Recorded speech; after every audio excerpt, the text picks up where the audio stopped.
Hanggang sa isang araw, nag-uwi si Lolo Rodel ng isang bata. Ang totoong pangalan niya, Tiburcio. Kilala si Tiburcio sa lugar nila bilang isang ulila, kung saan ito nakikitulog.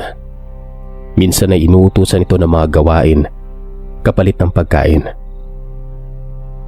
Ang sabi nila ay parang katutubo ata yung mga magulang ni Tiburcio.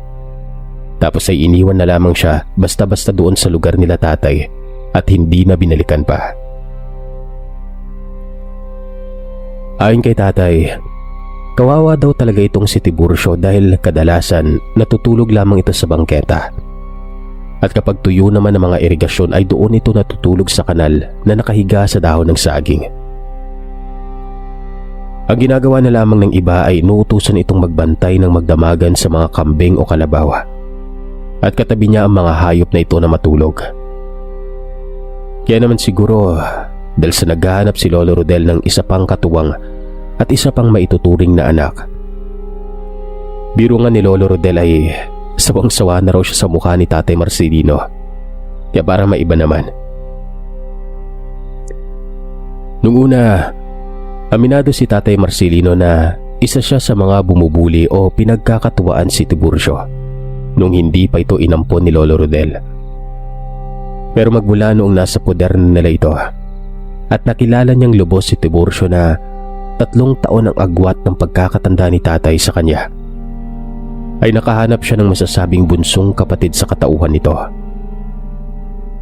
Gumaan din ang gawain niya sa loob at sa labas man ng bahay. At kung minsan, siya pa yung boss-bossan ni Tiburcio. Kaya talagang laking pasasalamat niya sa kanyang bagong kapatid. Magmula din noon ay naging tagapagtanggol na ni Tiburcio si tatay. Maski sa paminsan-minsang pagpunta ni tatay sa sentro, kung saan may libreng pagtuturo ang mga guro, ay kasama niya si Tiburcio na tinuturing na niyang tunay na kapatid. Lumipas sa mga taon, nagbinata ang dalawa hanggang sa naging tama ng edad sa pangangasawa. Si Tatay Marcelino ay nakilala ang aking inang si Nanay Lupe at nag-isang dibdib ang dalawa. Nagpatayo ng kubo si tatay at nanay katabi doon sa bahay nila lolo. Kasama naman ni lolo noong mga panahon na yon yung si Tiburcio sa bahay na yon. Doon sila nanirahang 4 na sa iisang lupa lang. Masaya naman at magkatuwang. Hanggang sa dinapuan ng sakit si Lolo Rodel. Ito din ang dahilan kung bakit yung ibang lupang sa kanila tatay at Tiburcio isinanla nila at hindi na natubos pa. Nagtira lamang sila ng lupang sakahan na sapat na sa kanila, pero sa kasawiang palad ay pumanaw pa rin si Lolo Rodel noon. Yun na ata ang grabe sa pinaka malungkot na pangyayari na nangyari sa dalawang ito. Lalong-lalo na si Tiburcio na halos wala atang gabing hindi ito umiinom at umiiyak. Nagdadrama kung gaano kalaki ang utang niya kay Lolo Rodel. At kung minsan pa ay takot na takot itong pinaalalahanan si tatay na mag-ingat dahil siya na lang ang natitirang mahal nito sa buhay. Binibiro na lamang ito ni tatay na sa kanya naman maiiwan ang ari-arian. Sabay magtatawanan. Lumipas pa ang mga araw na dahil nga sa wala na ang ibang lupa nila. Bukod doon sa natira, kailangan nilang magbanat ng buto at maghanap ng ibang pagkakakitaan. Kung paminsan-minsan ay magkasama silang magkapatid, pero kung hindi tala pwedeng magsama sa iisang trabaho, ay madalas iilang araw silang hindi nagkikita. At halos si Nanay Lupe na lamang ang natitira sa bahay. Hanggang sa mapansin na lamang ni Tatay Marcelino na bihira na lamang kung umuwi si Tiburcio. Nung una ay hinahayaan niya na lamang ito gawa ng baka sa trabaho lang. Tsaka good mood naman ito palagi at madalas pang mag-abot ng kung ano-anong pwedeng ulam. Hanggang sa madalas na ring mapansin ni tatay na kapag aalis ito bago mawala ng ilang araw, ay ayos na ito. Alam mo yung parang palaging bago yung damit. Tapos nakahawi ng mabuti ang buhok tapos mabango. Alam niya ang ibig sabihin nun. May pinopormahan si Tiburcio pero hinayaan niya lang at hinintay niya na magkwento ang kapatid na ito. At ito na nga. Isang araw, noong nagkaroon ng oras ang dalawa at nagpwesto ng mesa inuman sa gitna ng bahay nila, naikwento ni Tiburcio na meron nga daw siyang napupuso ang babae noon. Nakilala umano ito ni Tiburcio sa isang piyesta noong nagkataong may piyestahan sa lugar kung saan siya nagtrabaho ng 2 linggo. Hindi umano taga doon ang babaeng pinangalanan niyang Rosita. Bisita lamang din sa piyesta pero halos sila na ang magdamag na nag-usap. Hanggang sa makapagpalagayang loob at hiningi umano ni Tiburcio ang tirahan nito. Hindi nagdalawang isip na sinabi ng dalaga ang kanyang lugar at kung saan siya madalas makita. Pinadescribe naman ni Tatay Marcelino si Rosita. Ubod ng ganda daw talaga, kutis artistahin, at biniro pa ni Tatay si Tiburcio na sigurado daw ba siya dyan, baka paasahin daw siya. Ang sinagot ni Tiburcio ay kinatawan nilang dalawa. Naku Manong, mukhang tutuluyan naman ako. Kamukha at kaugali ko daw kasi yung tatay niya. Yun daw yung gusto niya. Sinugot naman ito ni tatay ng, Naku, di mana sa nanay yung Rosita. Kamukha siguro ng nanay yun, no? Na siya namang sinagot ni Tiburcio ng, Ay, nako Manong, kahit di tayo magkadugo Manong, magkamukha tayo ah.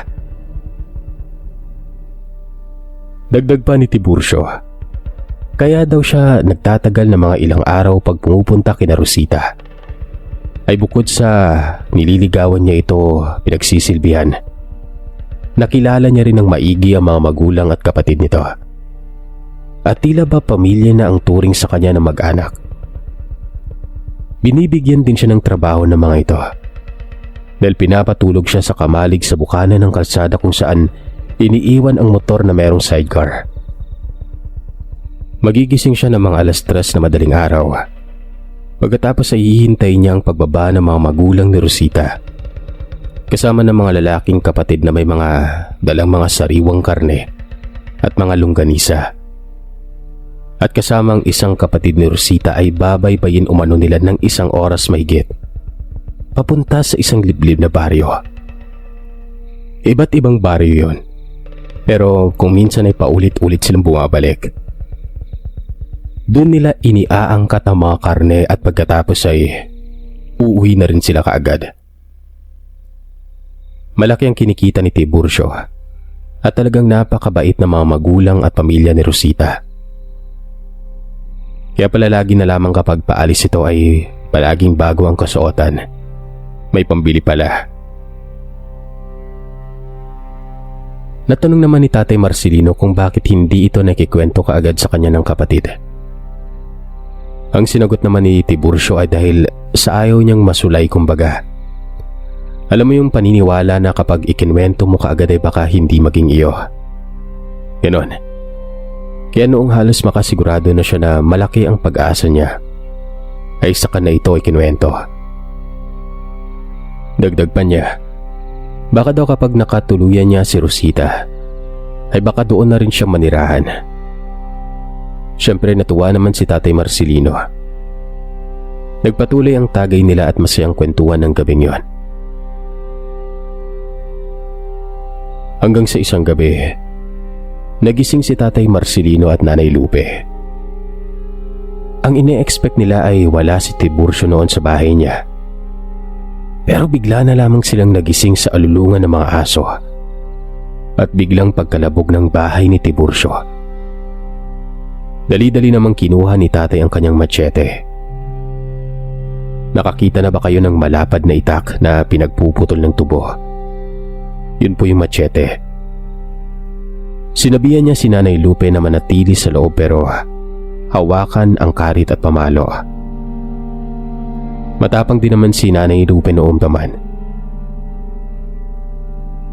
Ang naisip ni tatay noon, baka may pumasok sa bahay ni Tiburcio. Kasi kung siya yon, hindi siya aalulungan ng mga aso. Dahan-dahang lumabas si tatay at sinilip ang bahay. Meron siyang naririnig na mga kalabog sa loob nun. At boses ng isang lalaking para bang naiirita o naiinis na parang may iniindang sakit. Bukod pa dito ay may pag-ubo ding naririnig si tatay. Makalipas pa ang ilang minuto, narinig niya ang mahina pero buong boses ng isang lalaking nagdadasal sa loob. Boses ito ni Tiburcio. "Tiburcio, ikaw ba yan? Anong nangyayari sa'yo?" "Manong, oo ako to Manong. Kakauwi ko lang." "Anong problema, Tiburcio?" Wala Manong. Gusto ko lang sana munang mapag-isa." "Ayos ka lang ba?" "Oo Manong, ayos lang ako." Hindi na umimik si tatay pagkatapos noon pero narinig niyang humihikbi si Tiburcio. Alam niyang may problema ito pero sa pagkakataon na yon, mas kailangan ata ni Tiburcio na mag-isa kesa may kaalalay. Ilang araw din na nagmukmok si Tiburcio. Hinihintay siya ni tatay na magyayang mag-inom para makapag-usap pero wala. Ang ginagawa na lamang ni tatay ay kapag napapadaan siya ay tinatawag niya ito. Sumasagot naman ang kapatid niya. Sa isang linggo na nagmukmok si Tiburcio sa bahay, nasa 3 hanggang 4 na beses yon kung makarinig sila ng kalabugan sa bahay na yon. At kahit madaling araw na ay paulit-ulit na lamang ding kinakamusta ni tatay ang kapatid. Laging sinasagot nito na ayos lamang siya. Halos mapikon na nga si tatay at sabihan nito na anong ayos gabi-gabi na lamang siyang ganon. Humihingi na lamang ng pasensya ang kapatid nito. At ang lagi na lang sinasabi ni tatay ay kapag naisip ni Tiburcio na makipag-inuman, tawagin niya lang si tatay. Sinubukang silipin ni tatay ang kapatid sa mga gilit o siwang pero mailap ito. Makikita niya na lamang ang anino o di kaya ang kokonting anyo nito sa dilim. Pero wala na. Inihanda na ng aking ama ang sarili noon na baka lang bigo si Tiburcio sa pag-ibig niya kay Rosita. Kaya ganon. Inaalala pa nga ng aking ama mga sasabihin niya kung sakaling maging okay na at handa nang makipag-usap ang kapatid niya noon. Kaya naman takang-taka si tatay ng isang hapon. Lumabas si Tiburcio. Sa isang linggo ay ito ang unang pagkakataon na lumabas ito.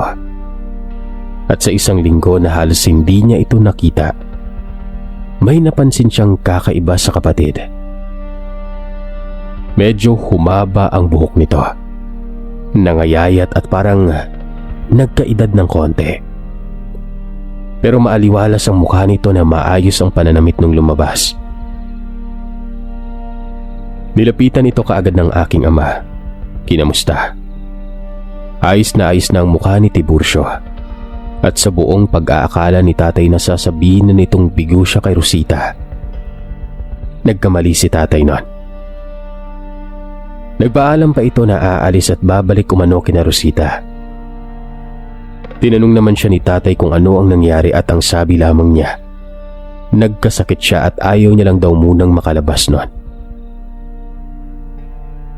Niyakap ni Tiburcio si tatay at masaya nitong sinabi na pagkapunta niya muli kina Rosita, magiging sila na. At kapag sinagot na siya nito ay hindi na siya mag-aaksaya ng panahon para mamanhikan. At hihingi na niya ang kamay ni Rosita sa mga magulang. Hindi alam ni tatay ang mararamdaman noon pero dahil na rin siguro sa kuryosidad, nasabi niya dito kay Tiburcio na kung pwede ay isama sila ni Nanay Lupe sa pamamanhikan noon. Magtatampo daw siya kapag hindi ito inimbita ni Tiburcio. Saglit na tumahimik si Tiburcio. Susubukan daw niya. Saka na ito nagpaalam at umalis. Takang-taka si tatay gawa ng Nung dati lang habang kinikwento ni Tiburcio si Rosita, pinagmalaki pa nito na isasama si tatay sa pamamanhikan at sa kasal.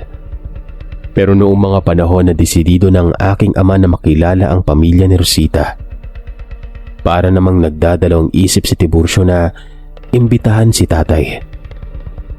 Bagay na alam ni tatay na merong mali nun. Makalipas ang isang araw na wala si Tiburcio, ay siyang sinubukan ni tatay na pumasok sa may bahay ng kanyang kapatid. At sa pagkakataon na ito, takang-taka siya sa nakita.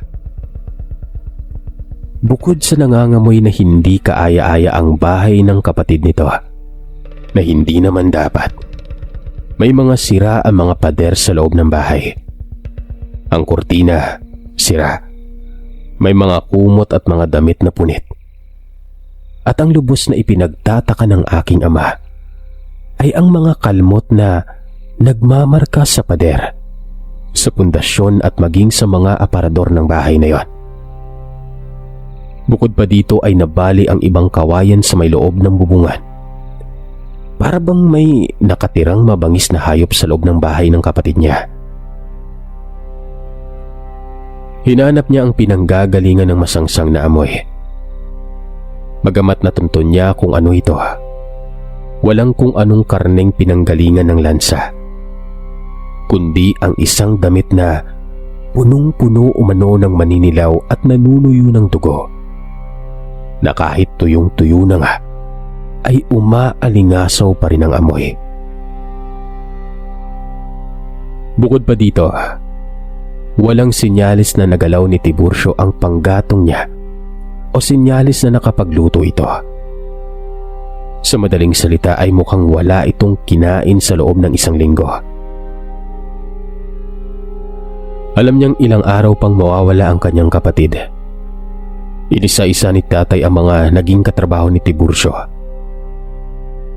Sinuwerte naman niyang ang dalawa sa mga ito ay kakilala din nila. Nang tanungin ni tatay ang mga ito patungkol kay Rosita, nagulat pa sila at tinanong na, "At talaga? Tinuloy ni Tiburcio yun?" Ayon sa mga ito, sa kwento ni Tiburcio ay may nakilala nga itong babae sa piyasahan. At matapos niya makilala yon, kapag tapos na ang trabaho nila sa maghapon ay lagi umanong nakikipagkita si Tiburcio sa babae. Nakita nila ito ng isang beses lang. Dahil sa isang beses na yon, para daw inimbestigahan o tinanong ng matandang katrabaho ni Tiburcio. Maraming tanong kung saan ito nakatira, kung sino ang mga magulang. Nasagot naman ito ni Rosita pero nang sabihin ng matanda na, isa ka sa mga anak ng pamilyang yon. Tila ba na ilang na si Rosita noon at ayaw nang makipagkita kay Tiburcio kapag kasama ang mga katrabaho nito. Tapos nung isang araw daw na nagtatrabaho sila, ay sinabihan ng matanda si Tiburcio na mag-iingat kay Rosita. Dahil kung tama ang pagpapakilala ng babae sa lugar at sa pangalan ng pamilya nito, may sabi-sabi daw na ang angkan ng babae ay mga malaing ginhawa. Aswang, mangkukulam, nanlalason. Pero syempre, inaway ni Tiburcio ang matanda. Sinabihan na mabait naman si Rosita. Hindi nga siya nilason at sa katunayan ay ginagabi pa siya ng uwi at nakilala niya na rin ang pamilya ng babaeng ito. Inggit lamang umano ang matanda dahil sa hindi ito nagkapamilya noon. Pero aminado ang dalawang katrabaho ni Tiburcio na maganda daw talaga si Rosita. Kaya nagtataka din sila kung bakit sa dinami-dami ng lalaking pwede niyang piliin na sa tingin naman nila ay maraming nanliligaw doon, mas nagagawa ni Tiburcio na dumikit sa kanya. At ang huling habilin nila kay tatay, "Pag-ingatan mo yung kapatid mo, Marcelino. Baka mayanggaw yan o hindi kaya gawing pagkain ng mga yan." Si Tatang na nagsabi kay Tiburcio na may lahing aswang si Rosita. Hindi basta-basta sasabihin ni Tatang yun ng walang dahilan. Yung Tatang na yon, yung mga kapatid at mga magulang nun, maalam sa panggagamot. Kaya halos kabisado din nila ang kung sino ang may lahing aswang dito sa atin. Kahit na magkakalayo ang mga bayan at barangay. Payo lang na sa loob ng 1 buwan ay pinaghandaan ng aking ama ang mga dapat gagawin. Alam niyang ang susuungin niya ay hindi madali dahil 2 lamang sila ni Tiburcio ang tao doon. Halos bihira na rin kung umuwi si Tiburcio at wala namang problema. Kapag nakakauwi ito ay tagayan at pandig naman ng 2, hindi nagbabago. Sinusulit nga daw ni Tiburcio ang mga oras nila ni tatay dahil hindi na ito mapapangako kay tatay na magkikita pa sila kung sakali man. Kapag wala si Tiburcio, binibigyan naman ng oras ng aking ama ang puntahan si Tatang. Yung sa unang parte ng kwento na sumita kay Tiburcio sa katauhan ni Rosita. Dito ay tinuruan ni Tatang si Tatay Marcelino. Dahil gustuin man ni Tatang na mangialam o sumali para matulungan si Tiburcio, ay hindi niya pwedeng gawin. Unang-una, kaalaman lamang ang meron si Tatang. Ang mga nagmana ng kaalaman o mga galing sa panggagamot ay yung kapatid niya. Pangalawa, hindi din siya pwedeng humingi ng tulong sa mga kapatid niya basta-basta. Kumaga sa kanila, may mga kasunduan silang hindi pwedeng baliin. Unless ay talagang may binubulabog ang mga nilalang na ito. Isa pa, ang papasukin ni Tatay Marcelino at ni Tiburcio ay kuta o lupain mismo ng mga aswang. Hindi nga maintindihan ni Tatay masyado ang paliwanag pero dahil sa hindi naman din talaga sila ganoon ka-close ni Tatang, ay kinonsidera niyang isang utang na loob para turuan siya ni Tatang ng mga bagay-bagay patungkol sa aswang. Kabilang na nga dito ang pamilyar na sa ating mga bagay. Nabaliktad tayo sa mga mata nila. Hindi makatingin ng diretsyo ang mga ito. May kakaiba sa aura. Takot sa bawang, asin at luya. Kapag kumukulo ang langis na pangontra sa kanila. At kung ano-ano pa. Pero bukod pa doon ay meron pang nadagdag si Tatang na siguro ay medyo kakaiba o hindi ko pa naririnig sa mga kwento niyo masyado. Kapag sumasapit ang takip silim at hindi pa sila nakakapagpalit anyo, nagiging mainipin umano sila. Mabilis mataranta. Mahina ang balanse na parang nahihilo. Parang kausap ang sarili at naninigas ang katawan. Kung minsan, may mga aswang daw na pinanganak ng walang pusod. Nag-aagaw din ang mukhang tao at aswang sa kanila tuwing takip silim. Naglalaway kapag nakakaamoy ng sariwang karne o ng buntis. Kapag oras ng dapat ay nagbabagong anyo ang mga ito. Pag pinakain mo ay maghahanap pa rin ng sariwa. Nang hahapdian tiyan hanggat hindi nakakakain ng hilaw. Iba ang hinahanap ng tiyan nila kumbaga. Bukod pa sa mga paalala na ito ni Tatang, ay may mga ipinaalala din ito kay Tatay Marcelino. Mga dadalhin sa lugar nila Rosita. 5 sentimong may dasal na dapat ay hindi inaalis ni Tatay sa sarili para hindi siya kayang buhatin, dagitin, o ibalipag ng aswang. Bawang na nakabalot sa itim na tela. Kalamansing ibinigay ni Tatang galing sa punong pinagkuhanan ng mutya ng kapatid niya. Tansong bala, asin, luya, abo, posporo, buntot pagi, balahibo ng manok o goma. Alin man doon ay pwede niyang dalhin at depende na rin sa paggagamitan. At ang isang itinuro sa kanya ni Tatang ay mga banal na dasal na sinulat at inusal ng pabaliktad. Yun ang pinagtuunan ng aking ama ang kabisaduhin ng pag-usal nun.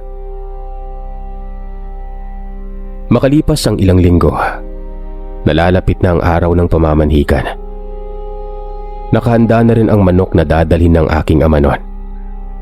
Balak niyang ilagay ito sa may bayong. Pagkatapos nun ay pinasadya niya ang kanyang pantalon sa isang patahian para malagyan ng maraming bulsa. Mga dagdag bulsa ng iba ay patago ang pagkakagawa. Sa huling pagkikita nila ni Tiburcio, sinabi ng binata sa kanya na ang gagawing pamamanhikan umano ay mula 3:00 lamang ng hapon at bago mag 6:00 ay dapat tapos na.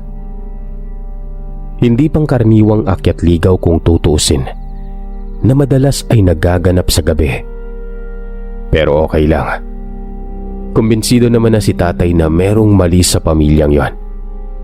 Gagawa siya ng paraan para magtagal ron, para mapatunayan kay Tiburcio na may mali sa pamilya ni Rosita. Yung gabi bago ang araw ng pamamanhikan, grabe umano ang pagyakap at pagyapos ni tatay kay nanay. Sa kadahilan ng natatakot si tatay noon na hindi na siya makabalik sa asawa niya. Gayunpaman ay mahal niya ang kanyang bunsong kapatid, at kung kailangan niyang manganib para mailigtas ito, gagawin niya. Pasapit na ang hapon, naghanda na si tatay. Unang ginawa niya ay naligo siya. Naligo siya gamit ang tubig na merong halong konting langis ng niyog, tinunawan ng asin, dinikdikan ng bawang, piga ng kalamansi at luya. Gusto niyang doon pa lamang ay mairita na sila sa kanya. Yung sinuot niyang pantalon na maraming bulsa, sinuksok niya ang 5 sentimong may dasal sa maliit na bahagi sa bewang. Yung bawang na nakabalot sa itim na tela, pinerdible niya sa loob ng kanyang suot. Gayon din ang tansong bala. Yung luya at asin ay nasa iisang bulsa nun. Yung kalamansing bigay ni tatang ay nasa isa pa. Samantalang yung posporo at kapirasong goma ay nasa isa pang bulsa. Meron din itong inilagay na maliit na patalim. At ang balahibo ng manok ay doon niya umano kukuhanin sa mismong buhay na manok na dadalhin. Wala siyang buntot paging dala-dala dahil malayo sila sa dagat para maghanap pa siya. Pero ang isa sa mga dinagdag ni tatay sa mga dinala niya na ay ang gamit na panloob o panty ng isang buntis. Hindi na sinabi ni tatay kung paano niya nakuha yun, pero alam kong natatawa-tawa siya. Inirolyo niya yung mabuti at isiniksik din sa isa pang bulsa. Kinahapunan, 2:00, dumating si Tiburcio. Nakasakay ito sa tricycle na ginagamit ng pamilya ni Rosita sa pag-aangkat ng karne. Yumakap si tatay kay nanay bago umalis. Wala din namang kaalam-alam si nanay na, alam mo yon, na may hinala ng kakaiba dito kay tatay. At pagkatapos ay umangkas na ito sa likod ni Tiburcio at nilagay ang nakataling manok na nasa bayong doon sa sidecar. Bumiyahe sila ng mahigit 1 oras. Pagkarating sa gilid ng kalsada ay nakita kaagad ng aking ama ang sinasabing kamalig ni Tiburcio. Maganda ang kamalig, para itong tindahan, pero wala nang iba pang kabahayan doon. Iniwan nila yung sasakyan sa labas. Makitid ang daanan palakad doon. Binaybay nila ng kalahating oras ang loob. At nang makarating sila sa lugar ni Rosita, nagulat siya nang makitang hindi ito isang komunidad o barangay. Nag-iisang bahay lamang ito sa gitna ng malawak na lupain. Parang maliit na isla sa gitna ng palayan. Malaki ang kubo na ito. Malayo pa lang ay meron na siyang nakikitang usok sa banda pang unahan ng bahay. At sa paglapat nila sa bukana, tila baramdam na sila ng lahat ng naroroon.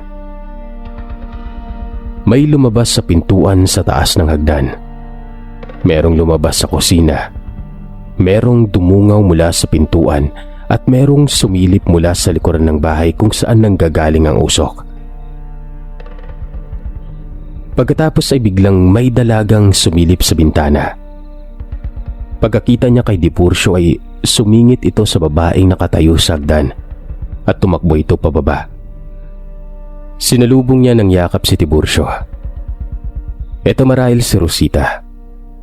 At tama nga si Tiburcio ayon kay tatay na napakaganda ni Rosita, Circe. At kamukha naman ni Tiburcio ang tatay nito. Matapos mapakilala ni Tiburcio si Marcelino, nasabi ni Rosita na kinikwento nga madalas ni Tiburcio ang kapatid sa kanila, na ikinatuwa naman ng aking ama. Habang palakad nga sila sa loob, napansin ni tatay na mukha nga namang mababait ang mga ito. Pero binulungan niya pa rin si Tiburcio na, "Uy Tiburcio, mga kamukha mo nga. Hindi kaya pamilya mo talaga to? Baka kapatid mo si Rosita." Bagay na ikinatawa nila. Matapos makapagkamustahan at kilalahan, ay nagtulong-tulong na sa paghahanda ang lahat. 3 ang kapatid ni Rosita na puro lalaki. Ang isa doon ay bunso. 2 ay mas nakakatanda kay Rosita. Ang usok sa likod ay pagpapakulo pa lamang ng tubig. Pero hindi pinwesto si tatay doon. Doon siya sa kusina pinapwesto. Ginilitan ni tatay ang manok at doon na rin niya sinimula ng pag-iimbestiga. Matapos gilitan ng aking ama ang manok, ay sinabihan nito ang nakababatang kapatid ni Rosita na kung pwede ay tulungan siyang sahurin ang dugo mula sa ginilit na leeg ng manok na yon. Habang patuloy na dumadaloy sa naghihingalong manok ang dugo niya, nakita niya kung paano mamilog ang mata ng kapatid ni Rosita. Titig na titig sa leeg at sa dugong natulo sa may palanggana. Nasa 15 o 16 na taong gulang na ang kapatid niya na yon, kung hindi siya nagkakamali. Pero para itong batang nakatitig sa sariwang hayop. Lunok ng lunok ang binata, at nang huli ay tila ba hindi nito napigilang magtulo ng laway. Maya-maya pa ay parang nanigas daw ang binatang yon. Doon na nagkaroon ng pagkakataong tinitigan ni tatay ang nanlalaki nitong mga mata. At kitang-kita ng aking ama, Circe. Kagaya ng sinabi ni tatang, baliktad siya sa mata ng batang yon. Dahil sa kaba ni tatay ay sinabihan niya ang binata na okay na.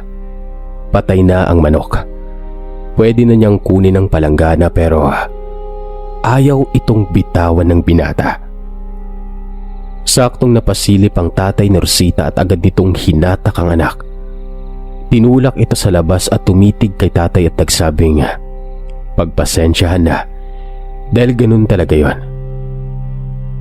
Tumango lamang si tatay noon. Pagkatapos matanggalan ng balahibo ang mga manok, ay agad na itinapon ni tatay ang mga balahibo nito sa may apoy kung saan siya nagluluto. Aminin natin na maski normal na tao ay iba ang dating ng amoy ng isang sunog na balahibo ng manok. Pero ang napansin ni tatay noong nagtagal na ang amoy, lahat ng pamilya ni Rosita, maging sa labas man ng bahay, ay tumatagos ang titig sa loob ng kusina sa kanya. Nagulat na lamang si tatay nang sa isang kisap mata ay nasa harap na niya ang nanay ni Rosita. Bagamat nakangiti ay pigil na pigil itong nakatitig pa ilalim at sinabihan si tatay na maselan ang pang-amoy nilang magpamilya. Kung maaari ay patayin ito at magpaapoy na lamang sa isa pang lutuan. Ginawa naman ni tatay yun at humingi ng pasensya. Pero hindi doon tumigil ang aking ama. Itinapon niya sa susunod na apoy ang goma. Na sa pagkakataon na ito, lahat ng mga nasa loob ng bahay iritang lumabas. Dali-dali namang binuhusan ni Tiburcio ng tubig ang apoy na nilulutuan ng kuya niya. Nagulat naman si tatay sa inasta ng kapatid at sa unang pagkakataon ay medyo nairita ito sa kanya. Manong, ano ba? Ano bang malabo sa sinabi ng nanay ni Rosita na masela ng pang-amoy nila? Tiburcio, nagbubulag-bulagan ka ba? Halata naman, di ba? May mali kila Rosita. Bago pa man umimik si Tiburcio, ay siya namang pasok bigla ng ina ni Rosita. Napakalumanay pa rin ito sa gitna ng lahat at sinabing tutulungan niya na lamang umano si Itay na magpaapoy. Baka lamang daw gusto ni tatay na mapabilis ang apoy noon. Matapos magpaapoy ay tinawag ng nanay ni Rosita si Tiburcio at pumunta sila sa labas.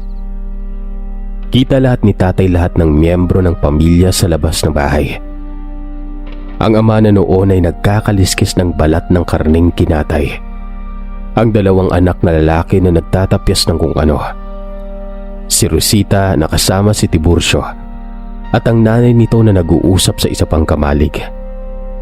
At ang bunsong kapatid nila na sa weirdong paraan ay naroroon sa pader sa labas ng bahay na tila ba isinusuksok nito ang ilong at may inaamoy sa loob ng bahay. Mga 4:00 ng hapon, nagsimula ng unti-unting paglalagay ng mga lutong ulam sa may lamesa sa labas. Nagkunwari si tatay na hindi pa naluluto ang kanya, na sa totoo lang ay sinadya niya talagang huwag agad lutuin ang manok para lalo siyang tumagal doon. Mag-aalas 5 na nang matapos ang pagluluto ni tatay. Pagkalabas niya, nadala ang kanyang putahing adobo. Nakatitig lamang sa kanya ang buong pamilya.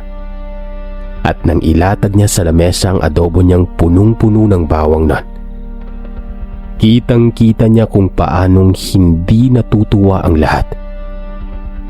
Bagamat pinipilit nilang maging mahinahon, ay hindi umaalis ang tingin nila sa adobong yon. Hindi dahil natatakam sila, kundi dahil sa hindi nila nagugustuhan ang amoy nito. Gayunpaman, naging maayos pa rin ang pagkain nila. Pero ni walang tumikim sa ulam na niluto ni tatay. Samantalang si tatay kahit papano ay tinikman ang luto nila. Gawa ng pinigaan niya ito ng kalamansi ng palihim nun. At wala namang nangyaring kakaiba. Nang mga malapit ng mag-6, dito na napapansin ni tatay na tila ba pinapauwi na siya. Ni walang kwentuhang nangyari, walang inuman. Pautos pang sinabi ng padre de pamilya na ihatid na umano si tatay pauwi at baka gabihin na. At sa pagkakataon din na ito ay napansin niya ang biglang hindi pagpakali ng pamilyang yon. Para bang may kanya-kanya silang galaw na hindi nila makontrol. Pero pinipilit nilang maging maayos. At ito na. Dala na rin ng kadisperaduhan ng aking ama. Dali-dali niyang inilabas ang maliit na patalim. Wala itong pagdadalawang isip na hiniwa ang palad niya. At dito niya hinugot ang gamit na panty ng buntis sa kanyang bulsa. Kinuyom ito sa palad niyang may sugat at winasiwas ito sa kanila noon. Dali-dali umanong nawala sa sarili ang pinakabunsong kapatid na sa tingin ni tatay ay kanina pa naaamoy ang samuyo ng buntis sa bulsa niya. Para itong pusang tumalon sa may lamesang kainan. At gamit ang paa at kamay ay gumapang at akmang tatalunan na ang aking ama noon. Nang bigla naman itong naabot ng kanyang kapatid na lalaki at ginapos pabalik. Pumalahaw ng iyak ang nanay ni Rosita. Nanginginig na nakatitig ang buong pamilya kay tatay nun. Kabilang na si Tiburcio. Kitang-kita niya sa mga mukha ng bawat miyembro ng pamilya ni Rosita ang pagtibok-tibok ng itim na ugat na parang mga uod na unti-unting gumagapang mula sa tenga nila at ang biglang pagtirik at pamumula ng kanilang mga mata. Hindi daw inasahan ni tatay ang magiging reaksyon ng buong pamilya at doon niya na lamang naisip na hindi pa siya handa talaga para dito. Hindi niya naisip na kahit dalawa sila ni Tiburcio na magtulong-tulong ay mukhang malabo ang makaligtas silang dalawa. "Tibor, pauwiin mo na yung kapatid mong hilaw," sigaw ng tatay. "Tibor, tingnan mo! Hindi mo ba nakikita? Aswang ang angkan ni Rosita. Halika na, sumama ka na sa akin." Pero laking gulat ng aking ama, Sir Seth, nang makita niya ang kapatid na nakatitig sa kanya. Maluha-luha ito. "Alam mo na to, Tibor? Alam mo yung tungkol dito?"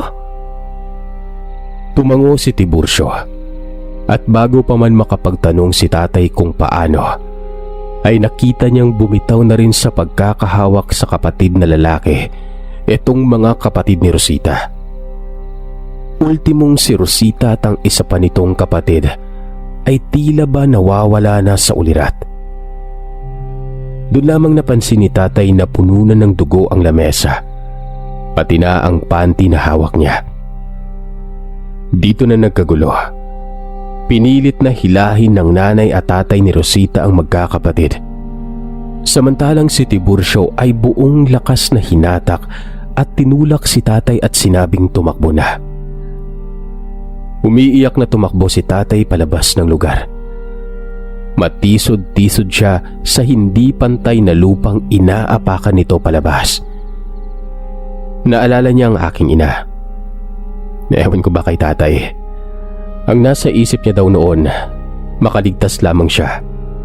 Aanakan niya kaagad si nanay. Hindi pa man nakakalayo si tatay ay nakaramdam siya ng malakas na paghataw sa likuran niya, na agad niyang ikinabagsak at gumulong ito sa lupa. Kasabay noon ay ang paghapdi ng likuran niya na ito. At nang humarap siya, meron nang nakapatong sa kanya na dalawang nilalang. Dito niya pinilit na bigkasin ang baliktad na dasal, pero nablangko umano siya at hindi niya napagpatuloy pa. Hanggang sa mabunot niya ang luya, ang asin at ang bawang. Hindi na niya mahagilap kung saan niya nabitawan ng patalim. Pero nang itutok niya ang luya at bawang sa mga nilalang na ito, iwas na iwas ang mga ito sa amoy. Hanggang sa naabutan na lamang ang dalawa ng mga magulang ni Rosita at pinilit hatakin palayo kay tatay. Wala si Rosita. Wala din ang bunsong anak ng pamilya. Pero biglang lumitaw sa harapan ni tatay si Tiburcio noon. Padilim pa lang noon, Sir Seth. Pero sa unang pagkakataon ay nakita niya ang kapatid niya sa itsurang hindi niya inisip na siya. Namumula ang mga mata nito. Nag-uugat na mukha hanggang leeg. Naglalaway. Mabalahibong mga kamay. Walang duda. Aswang si Tiburcio. Aswang na ang kapatid ni tatay. Pero ang nakakahanga ay nagagawa nitong kontrolin ng bukal sa kalooban niya ang pagiging aswang. Kahit na ang nasa harapan na niya ang duguan na aking ama at ang samyu ng buntis. Initsa ni Tiburcio ang susi ng motor na may sidecar kay tatay noon. Sa kanya umano ipapaliwanag ang lahat. Pero sa ngayon ay tumakas na siya. Pagkakatiwalaan niya ang aking amang pananatilihin niya ang sikreto ni Tiburcio para lahat sila ay makapamuhay ng tahimik. Umuwi si tatay sakay ng motor na yon na iyak ng iyak. Masigit pa umano sa sakit ng mga sugat niya, yung sakit na nararamdaman niya sa sinapit ng kanyang kapatid. Ayon sa aking nanay Lupe, ilang araw na tulala si tatay pagka-uwi.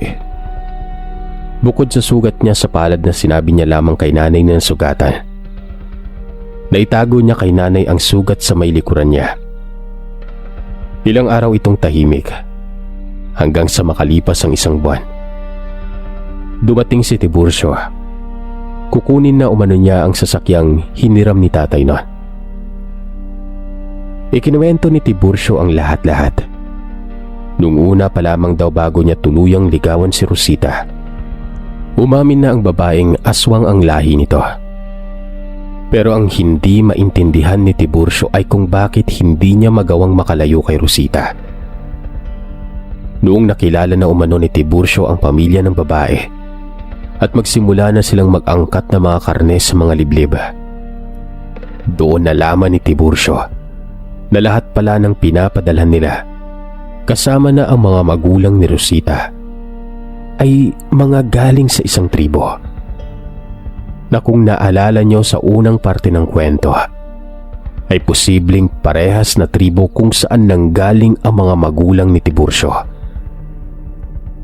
Dito ay mas lalo siyang napalapit sa pamilya, hanggang sa maglakas loob ito na hingi ng kamay ni Rosita kahit na hindi pa ito sinasagot ng dalaga.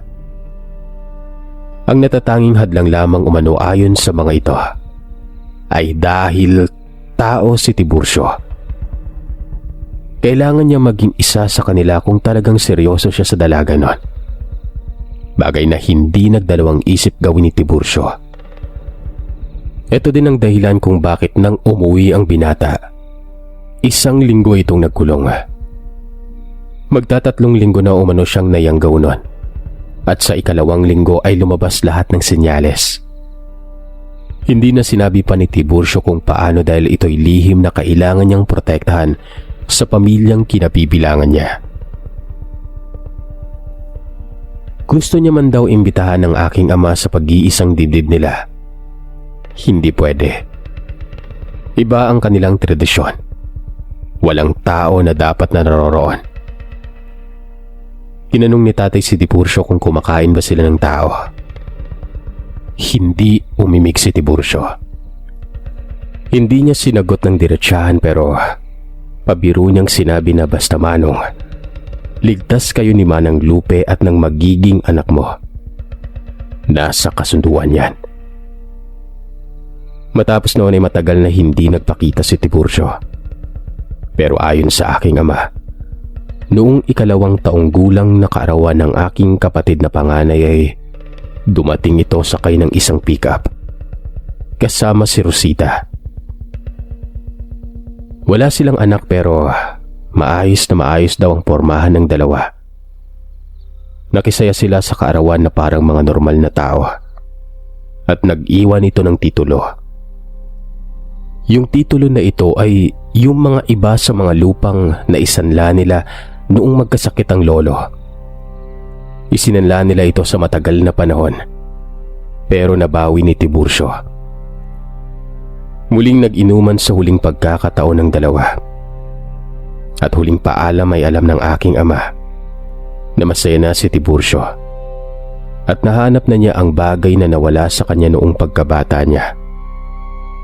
Ang tunay niyang tahanan.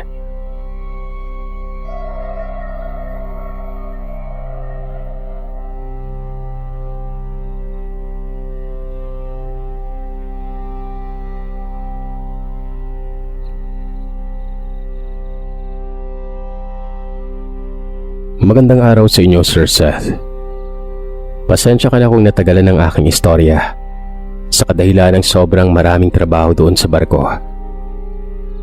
Pinalad akong nakauwi nitong buwan lang. Itago mo na lamang po ako sa pangalang Jacob at Marivic naman ang dati kong asawa. Nagsimula ang lahat noong Mayo 2012. Magre-review ako noon para makakuha ng lisensya sa pagbabarko. Katuwang ang aking asawa sa pagre-review sa tuwing nasa bahay naman ako. Papasok ako ng alas 8 ng umaga papunta ng review center sa Malate at uuwi naman ng mga alas 6 ng gabi dito sa Novaliches. Sa gabi naman nagigising ako ng mga alas 12 ng gabi hanggang alas 2 na madaling araw para magkabisado ng mga questioners. Hindi kasi biro ang halaga sa pagre-review, kaya ganoon na lang namin sineryoso ang pagsusunog ng kilay kasamang aking may bahay. Hanggang sa isang maulan na gabi, habang ginigising ako ni Marivic para mag-review, may napansin akong sumisipol sa likod ng pintuan ng aming kwarto. Hindi naman ako nabagabag at diretso lamang ako sa kusina para magtimpla ng kape noon. Hindi ko na binuksan ng ilaw dahil baka masilaw ang aking nanay. Pero nang kukuha ko ng kutsara para sa pangtimpla ng kape, laking gulat ko nang medyo may katabaang lalaki na nakasuot ng sombrero. Sinisipulan si mamang noon, ang nanay ko, habang natutulog. Hindi takot ang nararamdaman ko, Sir Seth, kundi galit noon. Kaya dali-dali kong kinuha ang baril ko sa kwarto at habang kinukuha ko naman ang baril na yon, tarantang nagtanong ang asawa ko kung sino ang kaaway ko at saan ko gagamitin yon. Sinabi ko sa kanya na niluuban kami at malapit kay mamang baka anong gagawin niya doon na masama. Hanggang sa nabulabog ang dalawa kong kuya. Tinanong kung ano ang nangyari at bakit ko daw dala ang baril noon.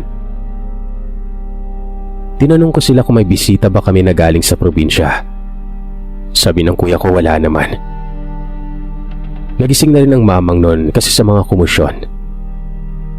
Binuksan ng asawa ko ang pintuan para makapasok ang dalawa kong kuya habang hinahalugog ang bahay namin. Nakasarado ang mga bintana sa taas ng bahay. May second floor din kasi kami, Sir Seth, kaya lang gawa sa kahoy yon. Yung typical na bahay noong 80s. Simentado sa baba at kahoy naman sa taas. Tinulungan ako ng dalawa kong kuya na hanapin kung meron man na loob sa amin noong oras na yon. Pero ni Anino, wala kaming natagpuan. Biniro pa ako ng kuya ko na baka nalimpungatan lamang ako.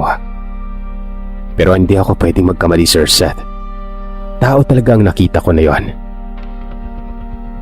So ganun nga, wala kaming nakita at balik sa tipikal na pagre-review. Pero balisa ako ng gabing yon. Hanggang sa dilaan na lamang ako ng araw at diniretso ko na lamang ang pasok ng walang tulog. Umuwi ako galing sa review center ng pagod pero bago pa lang ako pumasok ng gate namin, sinalubong na ako ni Marivic. May sasabihin daw ang mamang ko na importante. Nagpatimpla muna ako ng kape kay Marivic para mapawi at mainitan ng sikmura ko.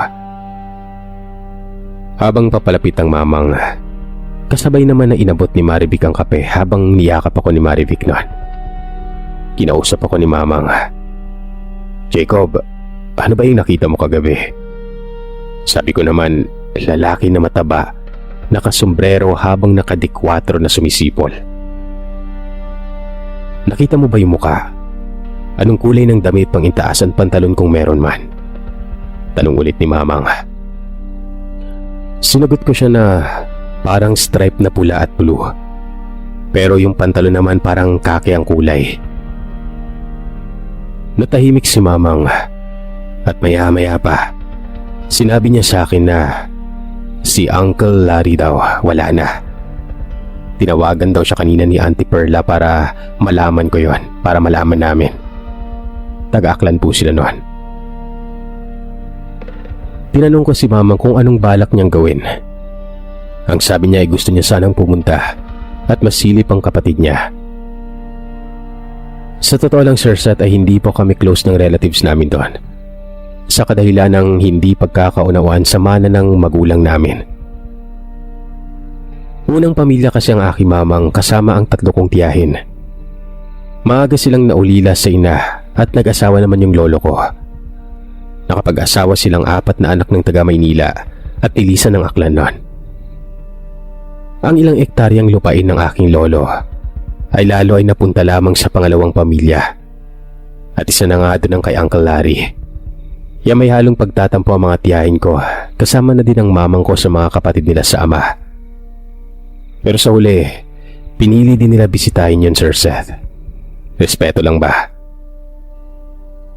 Umabot din ang balita na yun sa isa kong tiyahin na si Auntie Volly. Nawala na nga ang kanilang kapatid. Nakipag-ugnayan na lamang kami ni Auntie Volly, mamang at Marivic para umuwi ng Aklan noon. At agad din naman kaming binigyan ng kasiguraduhan na kukunin kami ng aming pinsan para manatili hanggang sa mailibing si Uncle Larry. Dumating ang araw. Pumunta kaming 4 ng Aklan para makidalamhati at para makilala ko din ang iba kong pinsan doon. Hindi ko nababanggitin ang eksaktong lugar sa Aklan. At doon na rin magsisimula ang mga kakaibang pangyayari sa buhay naming mag-asawa. Dumating kami sa domestic airport ng Katiklan o Aklan. Kakatapos lamang ng ulan noon. Malalaman mo kasing basa yung lupa at naaamoy pa yung singaw niya. Binati kami ng mga kulisap, gamo-gamo at salagubang doon sa airport. Kakaiba kumpara sa mga napuntahan ko sa ibang bansa pero ito yung gusto ko, probinsya. Sariwang hangin at mababait ang mga tao. Yung hindi ka mailang kasi lahat sila doon nakangiti. Nakita ni Auntie Violi ang isa kong pinsan na pamangkin niya. Dali-dali kaming pumunta kasi nagsisimula na namang pumatak ang ulan noon. Madalian akong pinakilala ng mamang doon sa pinsan ko. Kasama na din ang aking may bahay na si Marivic dahil papalakas na talaga ang ulan ng mga oras na yon. Sa sasakyan, doon na kami nag-usap-usap kung saan kami pupunta. Medyo na out of place kami mag-asawa kasi hindi kami nakakaintindi ng Bisaya o Karaya. So yun na nga, nagpa siya ang mamang Auntie Violi na dumiretso muna kami sa Lamay bago kami magpahinga doon sa tutuluyan naming bahay ng pinsan ko. Mga ilang poste pa lamang bago doon sa bahay kung saan may lamay.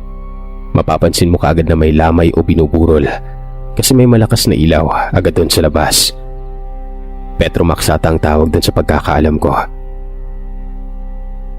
Nang huminto na kami doon sa tapat, mahigpit na hinawakan ang kamay ko ni Marivic at tiningnan ako sa mata ng para bang may pangangamba.